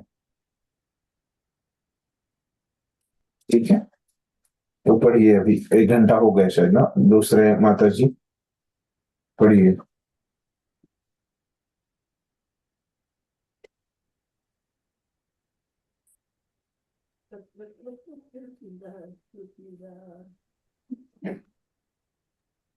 तपस्विनी यशोदा माता जी पढ़ेंगे पूरी। तपस्विनी यशोदा माता जी, है क्या माता जी? नहीं है शायद, नाम सर्च किया टीएपी तो नहीं आ रहा है। अभी कोई दूसरा तैयार है तो पढ़ सकते हैं। राजू प्रभु, राजू प्रभु आप पढ़िए अभी। हरे कृष्ण गुरु दंड प्रणाम। तिलक तथा तुलसी कंठी माला। पद्म पुराण में वर्णन है कि वैष्णव अपने शरीर को किस प्रकार तिलक तथा कंठी से अलंकृत करें। जो व्यक्ति अपने गले में तुलसी की कंठी धारण करते हैं, जो अपने शरीर में विष्णु के चिन्हों को विष्णु मंदिर मानकर 12 स्थानों पर अंकित करते हैं, शंख चक्र गदा तथा पद्म जो 4 प्रतीक विष्णु अपने चारों हाथों में धारण करते हैं, और जो अपने मस्तक पर विष्णु तिलक धारण करते हैं, उन्हें इस जगत में विष्णु भक्त मानना चाहिए। उनकी उपस्थिति में जगत शुद्ध होता है, और वे जहां भी रहते हैं उस स्थान को वैकुंठ के समान बना देते हैं। प्रभु जी आगे। हाँ, पूरा पढ़िए। इसी प्रकार का कथन स्कंद पुराण में आता है, जो इस प्रकार है। जो व्यक्ति अपने शरीर पर तिलक या गोपी चंदन, वृंदावन के कुछ भागों में पाई जाने वाली चिकनी मिट्टी रज धारण करते हैं, और जो अपने शरीरों पर भगवान का पवित्र नाम अंकित करते हैं, और जिनके गले तथा वक्षस्थल में तुलसी की माला रहती है, उनके पास यमदूत कभी नहीं जाते। यमदूत यमराज के सिपाही हैं, जो सभी पापी पुरुषों को दंड देते हैं। जो वैष्णव हैं उन्हें ये यमदूत कभी नहीं बुलाते। श्रीमद् भागवत में अजामिल के उद्धार के प्रसंग में कहा गया है कि अपने सहायकों को स्पष्ट निर्देश दिए यमराज ने अपने सहायकों को स्पष्ट निर्देश दिए हैं कि वे वैष्णव के पास ना जाएं। वैष्णव जन यमराज के कार्यक्षेत्र से परे हैं। पद्म पुराण में भी यह कहा गया है कि जिस व्यक्ति के शरीर पर चंदन से भगवान के पवित्र नाम अंकित रहता है वह सारे पापों के फलों से छूट जाता है और मृत्यु के पश्चात भगवान के सानिध्य में रहने के लिए सीधे कृष्ण लोक जाता है। हरे कृष्ण। धन्यवाद। ये देखिए 3 श्लोकों के बारे में यहाँ पे लिखे हैं उन्होंने 21वें अंग के बारे में। तो पहला जो श्लोक है वो क्या है कि पद्म पुराण से ले रहे हैं वो, और वो बोल रहे कि जो व्यक्ति अपने गले में तुलसी की कंठी धारण करते हैं, अपने शरीर में विष्णु के चिन्हों को विष्णु मंदिर मानकर 12 स्थानों पर अंकित करते हैं, तो विष्णु कौन रहते हैं, तो उनके बारे में वहां पे लिखा है कि शंख चक्र गदा पद्म जो धारण करते हैं वो विष्णु रहते हैं, और तिलक अपने मस्तक पे भी तिलक लगाते हैं। तो ऐसे, और मस्तक का छोड़ के 12 जगहों पे है ना, तो वो कैसे है वो सब वो तिलक के डब्बे के ऊपर आपको दिया रहता है, और इसकी वीडियो भी आपको यूट्यूब पे मिल जाएंगी कैसे 12 जगहों पे आप तिलक लगाएंगे और उसके नाम क्या है, कौन सा मंत्र बोलना है, तो वो भी आपको मिल जाएगा। तो बहुत सारे हैं।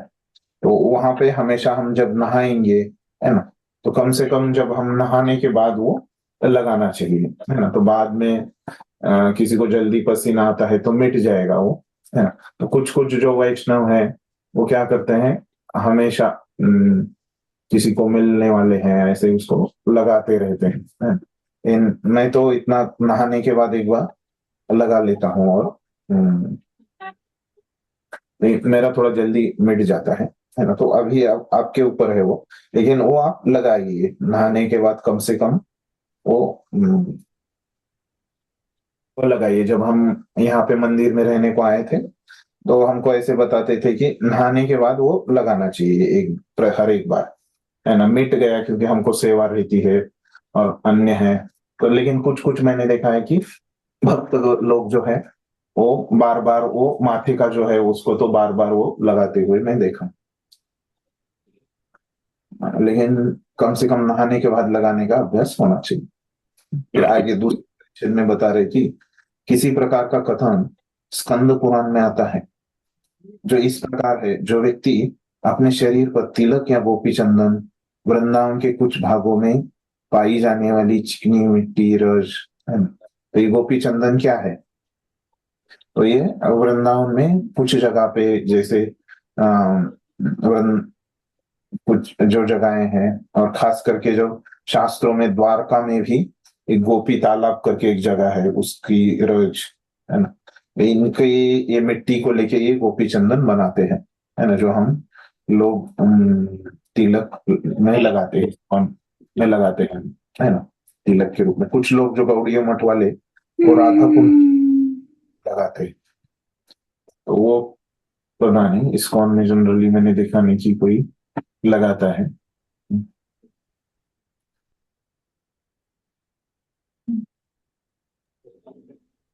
फिर आगे बता रहे कि ये गोपी चंदन वो जो है हम लगाते हैं, और तो गले में हमारे माला रहनी चाहिए तुलसी की, और जप की भी माला रहनी चाहिए हमारे पास, ऐसे बोल रहे। यमदूत यमराज की सिपाही है जो सभी पापी पुरुषों को दंड देते हैं। जो वैष्णव है उन्हें ये यमदूत कभी नहीं बुलाते। तो उनको कैसे समझ में आता है, ये माला से समझ में आता है। तो अजामिल के उद्धार के प्रसंग में कहा गया है, यमराज ने अपने सहायकों को स्पष्ट निर्देश दिए कि वह वैष्णव के पास न जाए। वैसे वो बोलते हैं कि जो वैष्णव नहीं है ना, मतलब कौन, जिसने ऐसे कंठी माला नहीं पहना है ना, जिसने भगवान की सेवा नहीं की, जिसने भगवान के सामने एक बार भी सर नहीं झुकाया, ऐसे वो वर्णन करते हैं यमराज।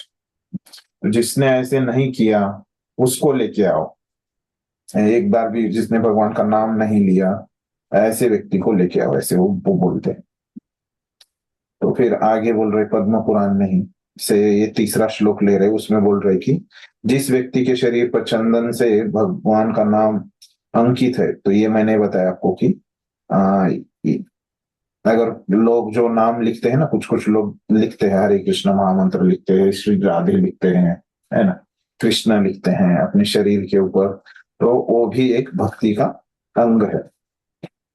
वैसे लिखना तो लिख सकते हैं, जिसको इच्छा है वैसे लिखने की। ठीक है, अगला पढ़िए प्रभु। हरे कृष्ण। फूल मालाएं स्वीकार करना।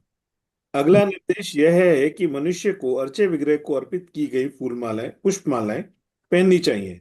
इस संदर्भ में श्रीमद् भागवत में 11.6.46 में कृष्ण से उद्धव कहते हैं, हे कृष्ण, मैंने आपके द्वारा प्रयुक्त और भोगी गई वस्तुएं यथा फूलों की मालाएं, साधुओं के वस्त्र, अलंकरण तथा वस्तुएं ग्रहण कर ली हैं, और मैं आपके उच्चिष्ट भोजन को भी खाता हूं, क्योंकि मैं आपका तुच्छ दास हूं।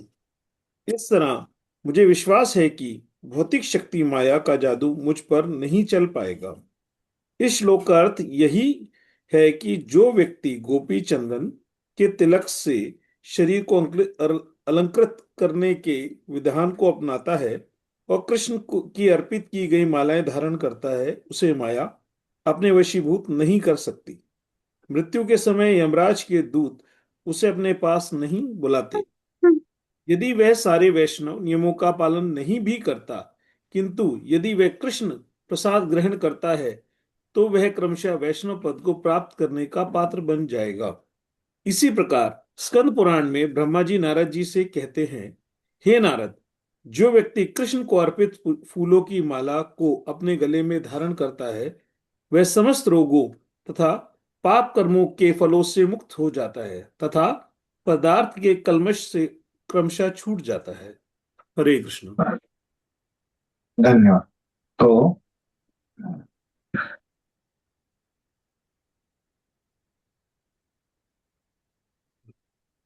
यहाँ पे ये क्या है कि ये जो मैंने 21 एक ही नंबर दिया, ये 21 और 22 है, इसमें आप देखेंगे, है ना, तो पेज नंबर 53 पे 53 पे, है ना, तो एक नंबर जो दिया है तिलक धारण करना, और यह तिलक वैष्णव चिन्ह है, ऐसे दिया, है ना। फिर 2 नंबर क्या है वहां पे, ऐसा तिलक लगाते समय शरीर पर कभी कभी हरे कृष्ण लिखा जा सकता है, जो यहाँ पे तीसरे परिच्छेद में बोला है। वैसे 21 और 22 वहां पे हो जाते हैं अंग। ये फूल मालाएं स्वीकार करना ये क्या है, 23वां अंग है। तो 23वां अंग हिंदी में क्या लिखा है प्रभुपाद जी ने, अर्चा विग्रह तथा गुरु को अर्पित पुष्प एवं मालाओं को स्वीकार करे और उन्हें अपने शरीर पर धारण करे, ऐसे हिंदी में वो अंग का अर्थ लिखा है। और उसका संस्कृत में क्या अर्थ है कि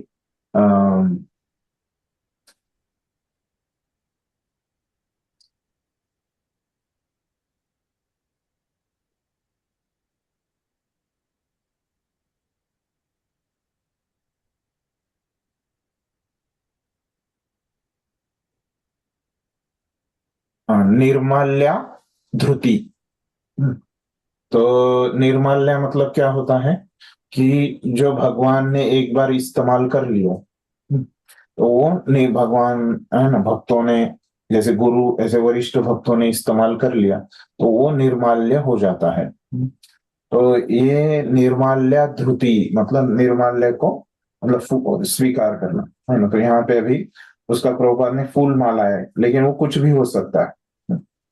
तो हम वो श्लोक देखेंगे तो कृष्ण क्या बोल रहे हैं कि मैंने आपके द्वारा प्रयुक्त और भोगी गई वस्तुएं, है ना, तो जो भी भगवान के द्वारा भोगा है, जैसे भगवान के कपड़े हैं, है ना, भगवान के जो बर्तन है,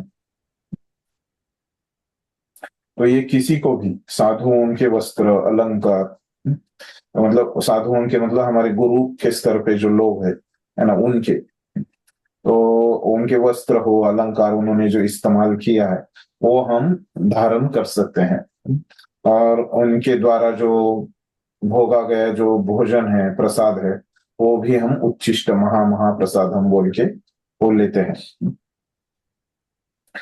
तो इस तरह से अगर हम करेंगे तो हमारे द्वारा भक्ति हो जाएगी।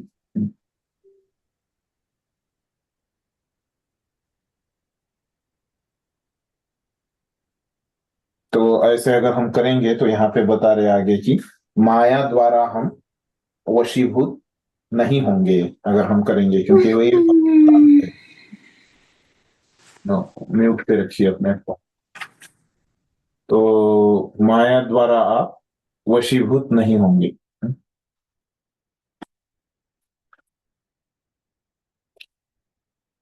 जो मृत्यु के समय यमराज के दूत उसे अपने पास नहीं बुलाएंगे, जो ऐसे करेगा व्यक्ति, फूल मालाएं वगैरह भगवान ने जो पहनी हुई है वो पहनेगा। तो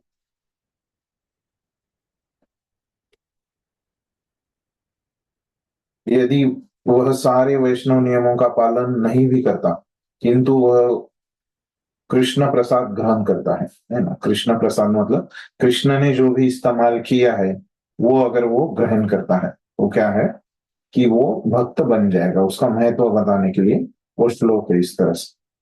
सभी हमको चीजें करनी पड़ेगी, लेकिन ये भी करेंगे तो हमारे द्वारा भक्ति हो जाएगी। और स्कंद पुराण में भी एक श्लोक है जो ब्रह्मदेव बोलते हैं नारद को, हे नारद, जो व्यक्ति कृष्ण को अर्पित फूलों की माला को अपने गले में धारण करता है वह समस्त रोगों तथा पाप कर्मों के फलों से मुक्त हो जाता है और पदार्थ के कलमश से क्रमशः छूट जाता है। ये महानता बता रहे हैं, ये माला की क्या महानता होती है। ठीक है, तो ऐसे ये 23वां अंग है। तो अगला पढ़िए कुछ 24वां अंग। जी अर्चे विग्रह के समक्ष नाचना। द्वारिका महात्म्य में अर्चे विग्रह के सामने नाचने की महिमा का उल्लेख श्री कृष्ण द्वारा इस प्रकार हुआ है।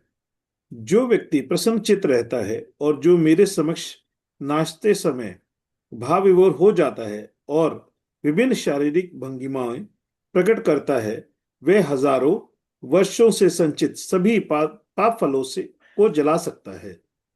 उसी ग्रंथ में नारद का भी कथन मिलता है कि जिसमें वे बल देकर कहते हैं, जो व्यक्ति अर्चा विग्रह के समक्ष ताली बजाता है और नाचता है, उसके शरीर के पाप कर्म पातक रूपी पक्षी ऊपर उड़ जाते हैं। जिस प्रकार ताली बजाकर एक साथ बहुत से पक्षी उड़ाए जा सकते हैं, उसी प्रकार अनेक पाप कर्म जो शरीर में पक्षियों की भांति बैठे रहते हैं, कृष्ण के अर्चे विग्रह के समक्ष नाचने और ताली बजाने से ही उड़ जाते हैं। अभी देखिए यहाँ पे ये जो द्वारका महात्म्य है ये ग्रंथ में है ना, ये बता रहे कि ये भगवान के सामने नाचना है ना, तो इसीलिए हम नाचते हैं भगवान के सामने। भगवान के सामने अगर हम नाचेंगे तो क्या हो जाएगी, वो हमारे द्वारा भक्ति हो जाएगी, वो भक्ति का एक अंग है। तो ऐसे ये हिंदी में इसका अर्थ है और संस्कृत में इसका अर्थ है अग्रे तांडवम है ना। अग्रे मतलब सामने, अग्र भाग बोलते हैं। तो भगवान के सामने अगर हम तांडव करेंगे, नृत्य करेंगे, नृत्य को तांडव भी बोलते हैं संस्कृत में। तो अगर भगवान के सामने ऐसे हम नाचेंगे तो ये भक्ति हो जाएगी। तो उसके प्रमाण बता रहे कि द्वारका महात्म्य नाम का जो ग्रंथ है उसमें बताया गया है ये नाचने की महिमा है ना। तो भगवान कृष्ण वहां पे स्वयं बता रहे उस ग्रंथ में। तो बोल रहे कि जो व्यक्ति हमेशा प्रसन्नचित्त रहता है ना, खुश रहता है, जो मेरे समक्ष नाचते समय भाव विभोर हो जाता है, तो एकदम वो मतलब यंत्र की तरह एक कृत्रिम रूप से नहीं नाचता है ना दिखाने के लिए, एकदम वो भाव से भगवान की प्रसन्नता के लिए भगवान के सामने नृत्य कर रहा है, एकदम वो भाव विभोर है। और विभिन्न शारीरिक भंगिमाएं प्रकट करता है, वह हजारों वर्ष के संचित सभी पाप फलों को जला सकता है। तो इससे क्या हो जाएगा, नाचने से हमारे पाप कर्म चली जाएगी, ऐसे वो बोल रहे हैं। तो उसी ग्रंथ में नारद जी भी एक श्लोक में बताते हैं कि अगर भगवान के जो अर्चा विग्रह है उसके सामने कोई ताली भी बजाता है और नाचता है तो क्या हो जाते हैं, उसके पाप रूपी पक्षी है ना, जैसे कुछ हम ताली बजाते हैं, चुटकी भी बजाते हैं तो पक्षी उड़ जाते हैं, है ना, हमारे सामने होंगे तो ऐसे कुछ ताली बजाएगा, कुछ आवाज करेगा तो ये पंछी जैसे उड़ जाते हैं, है ना, तो वैसे पाप कर्म उड़ जाएंगे नाचने से। ये अगला पढ़िए कुछ। अर्चा विग्रह के सम्मान में नतमस्तक होना। नारदीय पुराण में अर्चा विग्रह के समक्ष नतमस्तक होने और नमस्कार करने के विषय में कथन मिलता है, जिसमें कहा गया है, जिस व्यक्ति ने महान यज्ञ अनुष्ठान किया है और जिस व्यक्ति ने भगवान के समक्ष नतमस्तक होकर केवल नमस्कार किया है, उन्हें एक समान नहीं माना जा सकता। जिस व्यक्ति ने अनेक महान यज्ञ किए हों, उसे अपने पुण्य कर्मों का फल प्राप्त होगा, किंतु जब ऐसे फल क्षीण हो जाते हैं तो उसे पुनः पृथ्वी लोक पर जन्म धारण करना होता है। पर जिस व्यक्ति ने एक बार अर्चे विग्रह के समक्ष नतमस्तक होकर नमस्कार किया है, वह इस जगत में फिर नहीं लौटेगा, क्योंकि वह सीधे कृष्ण धाम को जाएगा। 129वां श्लोक। तो यहाँ पे भी बता रहे कि भगवान को नतमस्तक होना, दंडवत प्रणाम करना, पंचांग प्रणाम करना, अष्टांग प्रणाम करना, ये सब आवश्यक है। तो ये अगर हम करेंगे तो एक भक्ति का अंग हो जाएगा। इसको संस्कृत में क्या बताया है, दंडवन्नति, ऐसे ये अंग का नाम है। तो अभी उसके लिए प्रमाण बता रहे हैं कि नारदीय पुराण में से, ये नारदीय पुराण जो है वहां उसमें बता रहे रूप गोस्वामी की उसके भगवान के अर्चा विग्रह के सामने जाके अगर हम ऐसे प्रणाम करेंगे, अष्टांग प्रणाम पंचांग प्रणाम करेंगे और नमस्कार करेंगे या भगवान को, अगर वो असमर्थ है वैसे करने में, तो अगर नमस्कार करेंगे हाथ जोड़ के, तो हमने तो देखा कि एक हाथ से हम नमस्कार नहीं कर सकते भगवान को, है ना, पर एक हाथ से नमस्कार करेंगे तो वो अपराध हो जाएगा। तो दो हाथ से ऐसे कोई भगवान को दंडवत नहीं करना की शक्ति नहीं है, तो ऐसे दो हाथ से हाथ जोड़ के हम प्रणाम कर सकते हैं, नमस्कार मुद्रा में प्रणाम कर सकते हैं। जिस व्यक्ति ने महान यज्ञ अनुष्ठान किया है और जिस व्यक्ति ने भगवान के समक्ष नतमस्तक होकर केवल नमस्कार किया है, उन्हें एक समान नहीं माना जा सकता। बोल रहे कि दो प्रकार के व्यक्तियों के बारे में यहाँ पे बोल रहे कि एक व्यक्ति है जिसने यज्ञ आदि ये सब क्रियाएं की है और जिसने केवल भगवान को दंडवत किया है, नमस्कार किया है। तो इसमें से जो भगवान को जिसने नमस्कार किया है, तो वो इतनी ज्यादा बड़ी क्रिया है कि वो किसी के साथ उसकी तुलना नहीं हो सकती, समान नहीं माना जा सकता, उसकी तुलना किसी से हो ही नहीं सकती, इतनी ये बड़ी चीज है। तो ऐसे व्यक्ति ने कहा जाता है कि जिसने भगवान के सामने प्रणाम किया है, तो इतने पुण्य कर्मों का फल उसको मिला है।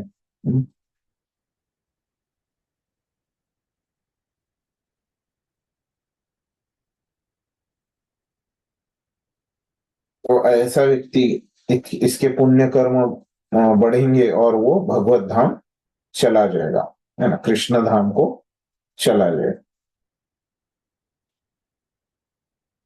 ठीक है, अगला पढ़िए। भगवान का स्वागत करने के लिए खड़े होना।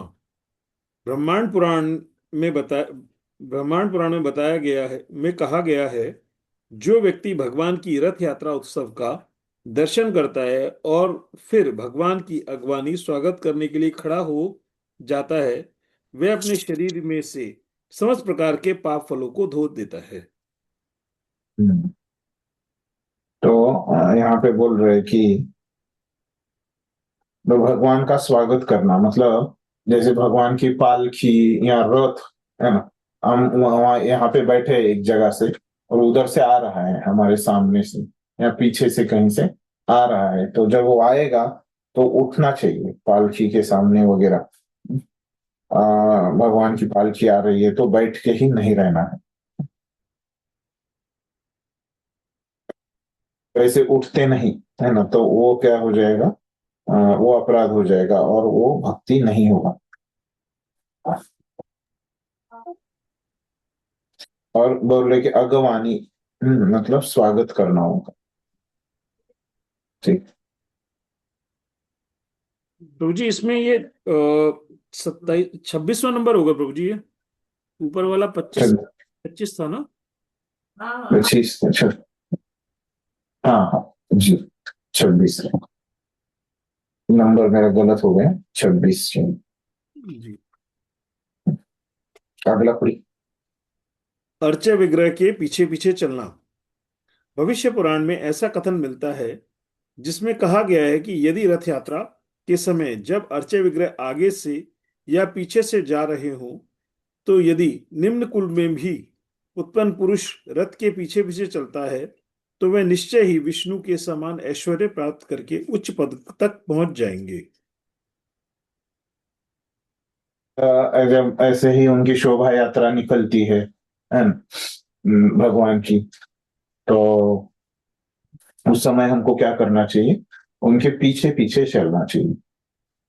तो जब ये शोभा यात्रा, आपने कभी यहाँ पे देखने लायक जो शोभा यात्रा रहती है हाथी के ऊपर, है ना, वो इसकी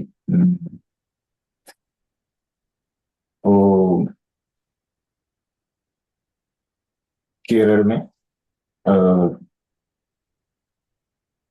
तिरुपति केरल में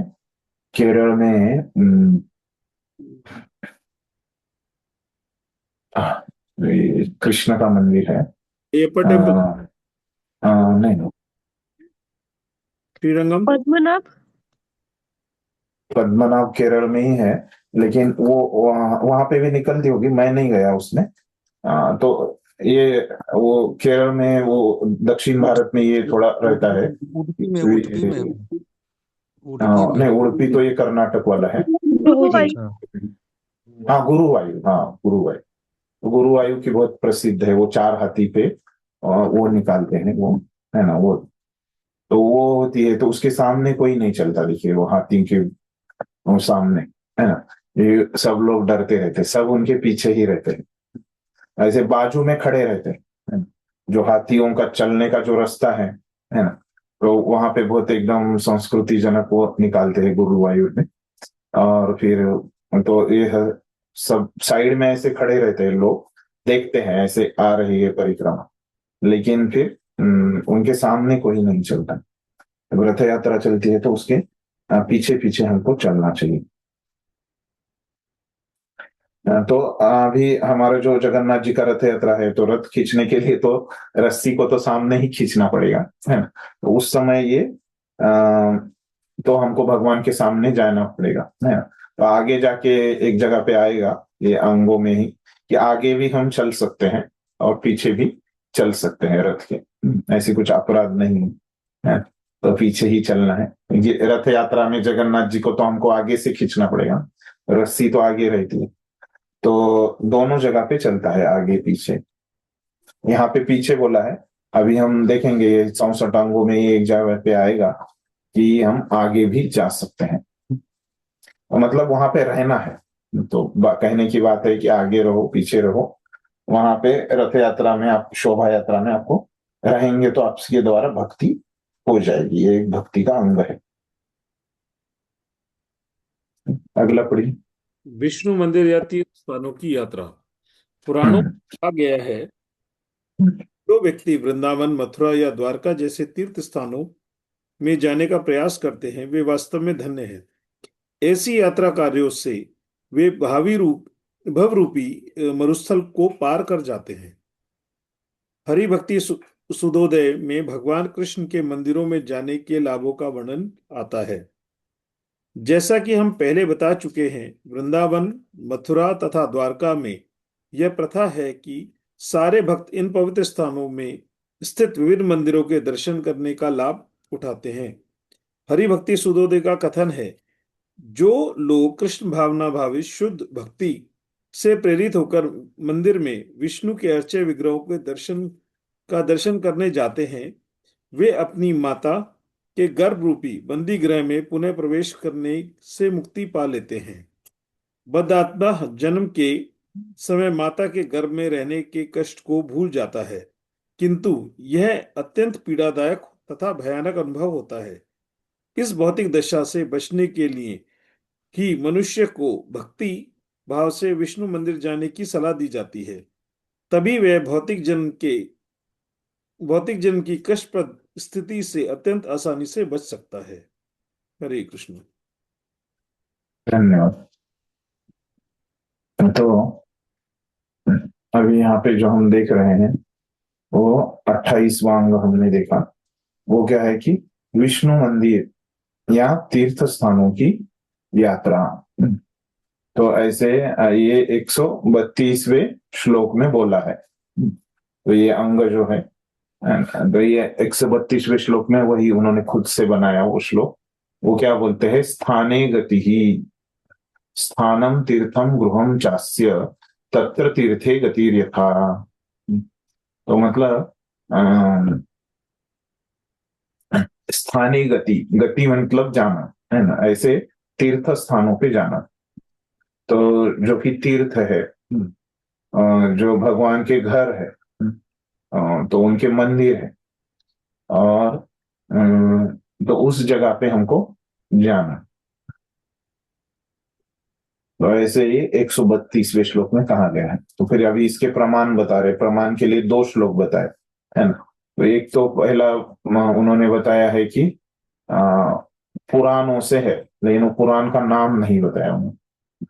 तो वो श्लोक क्या है, जो व्यक्ति वृंदावन, मथुरा या द्वारका जैसे तीर्थ स्थानों में जाने का प्रयास करते हैं, वे वास्तव में धन्य हैं। ऐसे यात्रा कार्यों से वे भव रूपी मरुस्थल को पार कर जाते हैं। तो ऐसे अगर हम तीर्थ यात्रा में जाएंगे तो आध्यात्मिक जगत में हम जाएंगे, हमारे द्वारा भक्ति हो जाएगी। फिर जो दूसरा प्रमाण है वो लिया उन्होंने कि हरि भक्ति सुधोदय, इस ग्रंथ से। तो उस ग्रंथ में क्या बता रहे कि जो लोग कृष्ण भावना भावित शुद्ध भक्ति से प्रेरित होकर मंदिर में विष्णु के अर्चा विग्रहों का दर्शन करते हैं, है ना। हम तीर्थ स्थलों पे जाते हैं या मंदिर में जाते हैं, है ना, तो वो पुनः अपनी माता के पेट में जन्म नहीं लेते, मतलब उनको मुक्ति प्राप्त होती है, भगवत धाम वो लोग चले जाते हैं, ऐसे वो श्लोक बता रहा है। तो उससे पहले प्रभुपाद जी क्या बताते हैं कि भगवान कृष्ण के मंदिरों में जाने के लाभों का वर्णन इसमें हो रहा है। तो भगवान के धाम जाते हैं, मतलब प्रभुपाद जी बोल रहे कि अभी तो हम शहर में रहते हैं तो इतना जाना हमको साल में 1 आध बार जा सकते हैं, लेकिन हमेशा जाना संभव नहीं है। तो क्या आप मंदिर में जाया कीजिए, वही एक धाम के जैसा है। जैसा कि हम पहले बता चुके हैं, वृंदावन, मथुरा तथा द्वारका में यह प्रथा है कि सारे भक्त इन पवित्र स्थानों में स्थित विविध मंदिरों का दर्शन करने का लाभ उठाते हैं। तो प्रयास करना चाहिए कि कम से कम एक बार हम मंदिर में जाएं, है ना। दिन में नहीं जा रहे तो कम से कम सप्ताह में एक बार तो जाना ही चाहिए। अगर लाम है, शहर में रहते हैं, तो कम से कम छुट्टी के दिन, रविवार के दिन तो हमको मंदिर में अवश्य जाना चाहिए एक बार। बाकी का समय ये कर। फिर बद्धात्मा जन्म के समय माता के गर्भ में रहने के कष्ट को भूल जाता है, किंतु यह अत्यंत पीड़ादायक तथा भयानक अनुभव होता है। इस भौतिक दशा से बचने के लिए ही मनुष्य को भक्ति भाव से विष्णु मंदिर जाने की सलाह दी जाती है। तो ऐसे हम भगवान के मंदिर जाएंगे तो हमको दूसरा जन्म नहीं लेना पड़ेगा, मतलब भक्ति करेंगे अच्छे से, तो अगर हम शुद्ध हो जाएंगे तो फिर हमको फिर से वहां पे भौतिक जगत में कष्ट नहीं भोगना पड़ेगा। ठीक है, तो ये हमारा 28वां अंग हमने देखा। अगला पढ़िए। विष्णु मंदिर की परिक्रमा करना।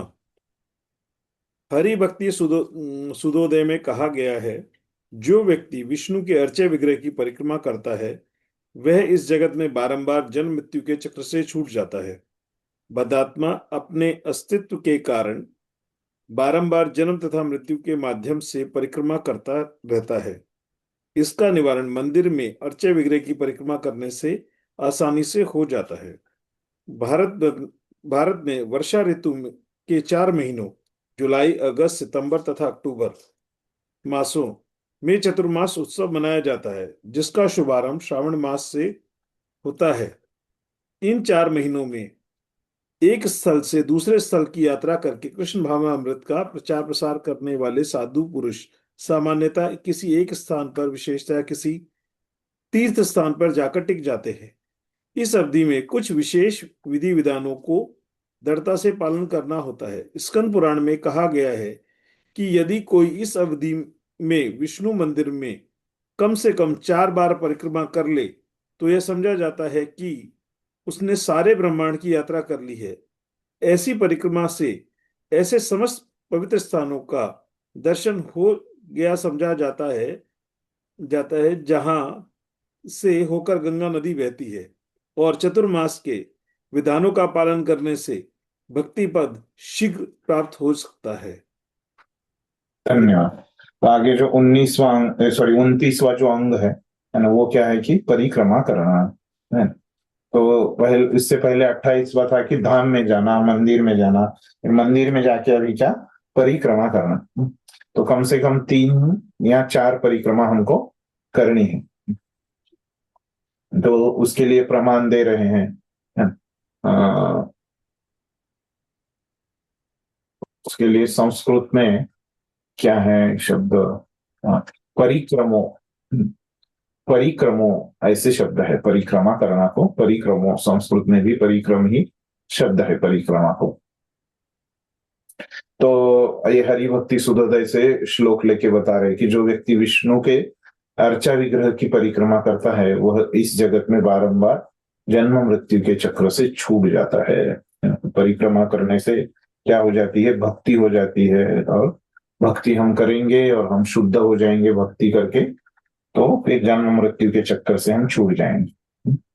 फिर बद्धात्मा अपने अस्तित्व के कारण बारंबार जन्म तथा मृत्यु के माध्यम से परिक्रमा करता रहता है। उसका निवारण मंदिर में अर्चा विग्रह के परिक्रमा करने से आसानी से हो जाता है।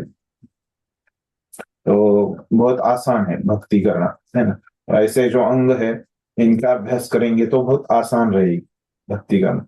साथ साथ हमको वो भी ध्यान में रखना चाहिए, अन्य अभिलाषिता शून्य, ज्ञान कर्मादि अनावृतम, ये सब भाव से हमको इस तरह से ये परिक्रमा करेंगे तो उसका फल मिलेगा। तो प्रभुपाद जी बोल रहे कि जो चातुर्मास हमको पता ही है, तो प्रभुपाद ने वहां पे अंग्रेजी महीनों के हिसाब से, मतलब वो अंदाज से ये 4 महीनों में ही आता है, आगे पीछे वो होता है वहां पे, वो हमको समझ लेना है। वहां पे उनका जो भाव है उसको पकड़ना है, शब्दों को नहीं।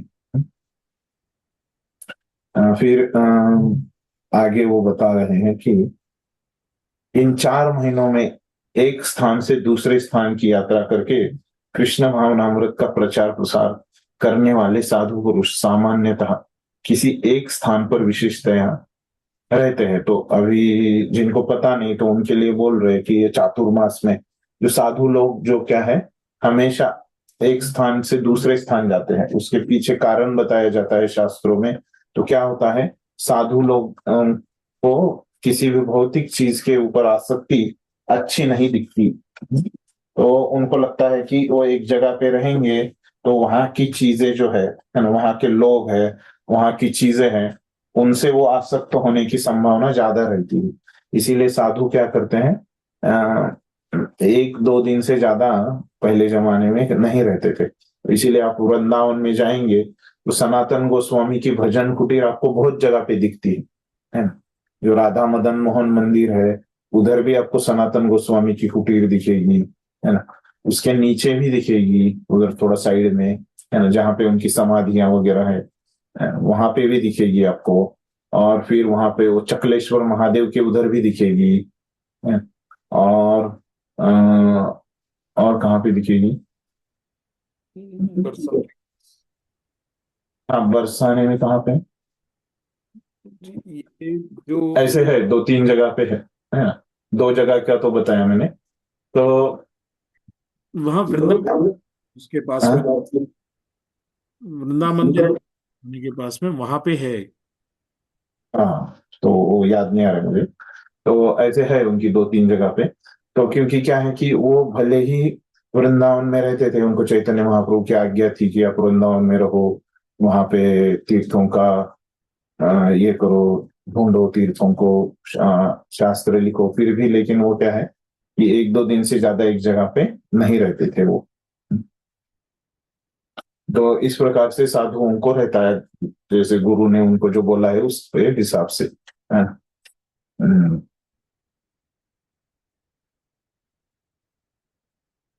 ये बता रहे कि हाँ, एक स्थान पर विशेषतः नहीं रुकते, लेकिन ये 4 महीने में साधु लोग एक जगह पे रुकते हैं।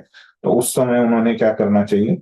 जब मंदिर में ऐसे कोई भी रुके हैं, तो चैतन्य महाप्रभु रुके थे जब वो दक्षिण भारत यात्रा में गए थे। तो श्रीरंगम, तो एक जगह है जहाँ वो रघुनाथ भट्ट गोस्वामी का वहां पे घर रहता है, श्रीरंगम में। तो वहां पे रुकते हैं चैतन्य महाप्रभु श्रीरंगम में, और उनके घर में प्रसाद लेते हैं। रघुनाथ भट्ट, सॉरी, रघुनाथ गोपाल भट्ट, रघुनाथ भट्ट नहीं, गोपाल भट्ट गोस्वामी, जो वेंकट भट्ट उनके पिताजी का नाम रहता है। तो उनके पुत्र ये गोपाल भट्ट गोस्वामी, तो वो बहुत छोटे रहते हैं, उनकी उनकी उम्र बहुत कम रहती है, जैसे 5-6 साल के ऐसे कुछ रहता है शायद वो।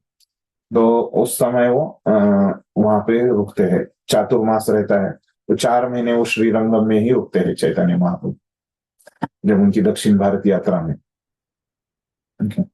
ऐसे एक उदाहरण वहां पे है चातुर्मास का। फिर आगे बोल रहे कि स्कंद पुराण में भी एक प्रमाण है, 2 प्रमाण यहाँ पे दे रहे हैं कि कैसे उस स्कंद पुराण में बताया गया है कि ये चातुर्मास में अगर कोई 4 परिक्रमा करता है रोज कम से कम, है, तो अलग अलग प्रभुपाद जी ने लिखा है कि अलग अलग लोग अलग अलग उनका रहता है, कोई 10 भी करता है, 15 भी रहता है, इन कम से कम क्या है 3 परिक्रमा करनी चाहिए, और चातुर्मास में 4 परिक्रमा कम से कम करनी चाहिए, ऐसे लिख रहे हैं प्रभुपाद ने, ऐसे बताया है। नहीं, उनका मत ऐसे है, शास्त्रों में तो परिक्रमा करो ऐसे बोला है, बस प्रभुपाद जी बोल रहे कि 3-4 परिक्रमा तो कम से कम सबको करनी चाहिए। तो आप देखते होगे तो आपके मंदिर में जो प्रभुपाद है ना, वो भी 3 बार कम से कम परिक्रमा करवाते हैं, है ना? तो आपके मंदिर में नहीं होगा तो आप मायापुर वृंदावन जाएंगे तो वहां पे भी होती है परिक्रमा। ठीक है, अगला पढ़िए अर्चना। कृष्ण। अर्चना। अर्चना का अर्थ है मंदिर में अर्चे विग्रह की पूजा करना। इसे संपादित करने से इसकी पुष्टि होती है कि मनुष्य शरीर नहीं अपितु आत्मा है। श्रीमद् भागवत में स्कंद 10 अध्याय 81-19वें श्लोक में बताया गया है कि किस प्रकार कृष्ण के घनिष्ठ मित्र सुदामा एक ब्राह्मण के घर जाते हुए अपने आप से कह रहे थे, कृष्ण की पूजा अर्चना करने से ही मनुष्य स्वर्ग का ऐश्वर्य, मुक्ति, ब्रह्मांड के समस्त लोकों की में श्रेष्ठता, इस जगत के सारे ऐश्वर्य तथा योग शक्ति प्राप्त कर सकता है। जिन घटनाओं से सुदामा ने यह वचन अपने आप में कहे थे वे इस प्रकार हैं। श्री कृष्ण ने अपने मित्र सुदामा को आदेश दिया था कि वह किसी ब्राह्मण के घर जाकर कुछ भोजन मांग लाए। ब्राह्मण लोग एक महान यज्ञ कर रहे थे। श्री कृष्ण ने सुदामा से कहा कि तुम जाकर उनसे कहो कि कृष्ण तथा बलराम भूखे हैं और कुछ भोजन चाहते हैं। जब सुदामा वहां गए तो ब्राह्मणों ने कुछ भी देने से मना कर दिया, किंतु ब्राह्मण पत्रियों ने जब सुना कि श्री कृष्ण को कुछ भोजन चाहिए तो उन्होंने तुरंत भोजन की बहुत सी स्वादिष्ट प्लेटें ले ली और वे कृष्ण भोजन पहुंचाने स्वयं गईं। विष्णु रहस्य में भी कहा गया है, इस श्लोक में जो भी व्यक्ति विष्णु की पूजा में संलग्न है वे आसानी से वैकुंठ लोक अर्थात ईश्वर के नित्य आनंद में साम्राज्य को प्राप्त कर सकता है। धन्यवाद। तो देखिए अभी अर्चना, तो पहले अर्चना का अर्थ बता रहे हैं 137वें श्लोक में। यह अर्चना मतलब है क्या? तो ये तो हमने देखा कि ये अर्चन जो है ये हमारा क्या है, 30 नंबर का अंग है। तो इसका अर्चन मतलब क्या होता है? तो अर्चन का अर्थ है मंदिर में अर्चा विग्रह की पूजा करना। इसे संपादित करने से इसकी पुष्टि होती है। मनुष्य शरीर नहीं अपितु आत्मा है। तो अर्चन मतलब क्या होता है कि जो मंदिर में अर्चा विग्रह है, जो पूरे नियमों से स्थापित किए गए हैं और उनकी सेवा पूरे नियमों से होती है, ऐसे अर्चा विग्रहों की हम भी नियमों के साथ पूजा करना, ये है अर्चन। ये करने से लाभ क्या होता है? अर्चन करने से वो बता रहे कि इसे संपादित करने से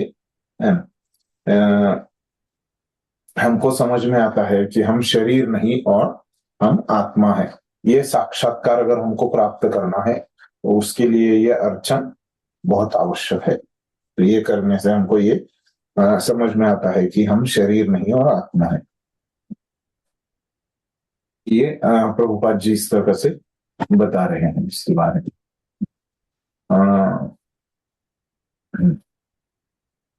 शायद से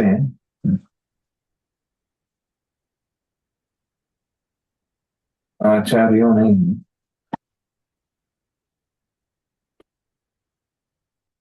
ठीक है, तो आचार्यों ने ये प्रभुपाद का मत है यहाँ पे कि ऐसे ये साक्षात्कार हमारा हो जाएगा अगर हम ये अर्चन अंग का अभ्यास करेंगे तो। फिर अभी एक प्रमाण के लिए एक श्लोक ले रहे दशम स्कंद से, है ना। तो वो उसमें क्या है कि तो सुदामा अपने मन में कहते हैं अपने आप से, वो कहते हैं कि कृष्ण की पूजा अर्चना से ही मनुष्य स्वर्ग या ऐश्वर्य, तो जो भी फल हमको मिलना है ना, हम कर्मयोगी है या कोई भी भौतिक कार्य है, उसका अगर फल हमको प्राप्त करना है तो वो क्या है कि उसके लिए हमको भगवान की पूजा करनी ही पड़ेगी। तो थोड़ी तो भक्ति करनी पड़ेगी। अगर वो फल भौतिक ही फल है हमको प्राप्त करना है तो कुछ ना कुछ भक्ति हमको करनी पड़ेगी। और कुछ भी भक्ति हम नहीं करेंगे तो वो भौतिक फल भी हमको प्राप्त नहीं होगा। इस लिए बोल रहे कि भगवान की पूजा करने का इतना महत्व है, उनकी अर्चना करने का ये महत्व है।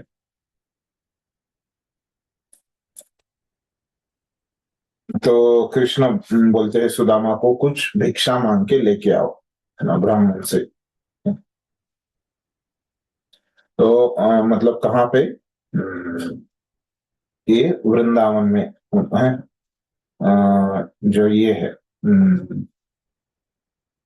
ब्राह्मण लोग यज्ञ कर रहे हैं, उनकी जो यज्ञ स्थली है ना, अभी भी है वहां पे। जो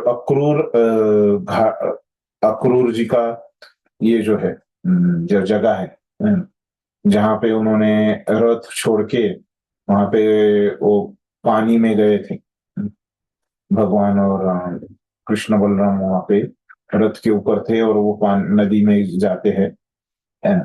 तो वो जो जगह है उसको अक्रूर ताला ऐसे कुछ बोलते हैं। तो अक्रूर जी की वो जगह है, उसके पास में ही वो ये जगह है ब्राह्मण पत्नियों की जगह। तो वहां पे वो ब्राह्मण लोग यज्ञ करते हैं तो भगवान अपने दोस्तों को वहां पे भेजते हैं। ये दशम स्कंद में आता है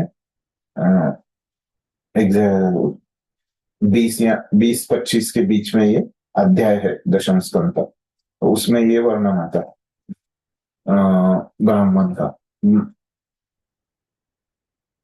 तो वहां पे भगवान कृष्ण वो ब्राह्मण लोगों को बोलते हैं कि वो सब दोस्त भगवान के भूखे रहते हैं, ग्वाल बाल जो है वो भूखे रहते हैं, तो वहां पे भेजते हैं ब्राह्मणों के पास कुछ मिलेगा क्या, उनको खाने के लिए प्रसाद मिलेगा क्या। तो ब्राह्मण लोग तो उनको कुछ भी नहीं देते हैं, लेकिन उनकी जो पत्नियां है वो कृष्ण का नाम सुन के उनको दे देती है, प्रसाद दे देती। तो वो खुद चली जाती है, उनको समझ में आता है कि कृष्ण कितने महान है। तो मतलब क्या है कि यहाँ पे अर्थ बता रहे आचार्य लोग कि अर्चन में क्या है कि जैसे ब्राह्मण पत्नियों ने भगवान को क्या की, वस्तुएं प्रदान की, तो हम भी कुछ वस्तुएं प्रदान मतलब भोजन प्रदान किया। तो वो उसी तरह हम भी कुछ भगवान को वस्तुएं प्रदान करके भी उनकी पूजा कर सकते हैं। जैसे जो पुजारी है वो क्या करता है, भगवान को चामर देता है, भगवान को पत्र अर्पण करता है, पुष्प अर्पण करता है। तो वो भी भगवान को ऐसे वस्तुएं अर्पण करता है, भगवान को धूप अर्पण करता है, भगवान के सामने शंख हो जाता है, तो उससे जो आकाश है वो अर्पण करता है शंख की वजह से। तो ऐसे ये जो अर्चना पद्धति है उसमें भगवान को कुछ ना कुछ अर्पण करते हैं, इस प्रकार से यहाँ पे आचार्य लोग बोलते हैं। तो विष्णु रहस्य में भी कहा गया है कि इस लोक में जो भी व्यक्ति विष्णु की पूजा में संलग्न है वह आसानी से वैकुंठ लोक, तो ऐसे कोई अर्चन करेगा तो वो भगवत धाम चला जाएगा। तो इस प्रकार से वहां पे बता रहे हैं। तो इसीलिए अगर हम अर्चन करेंगे इस प्रकार से तो हमारे द्वारा भक्ति हो जाएगी वहां पे। यहाँ पे समय पूरा हो गया है तो हम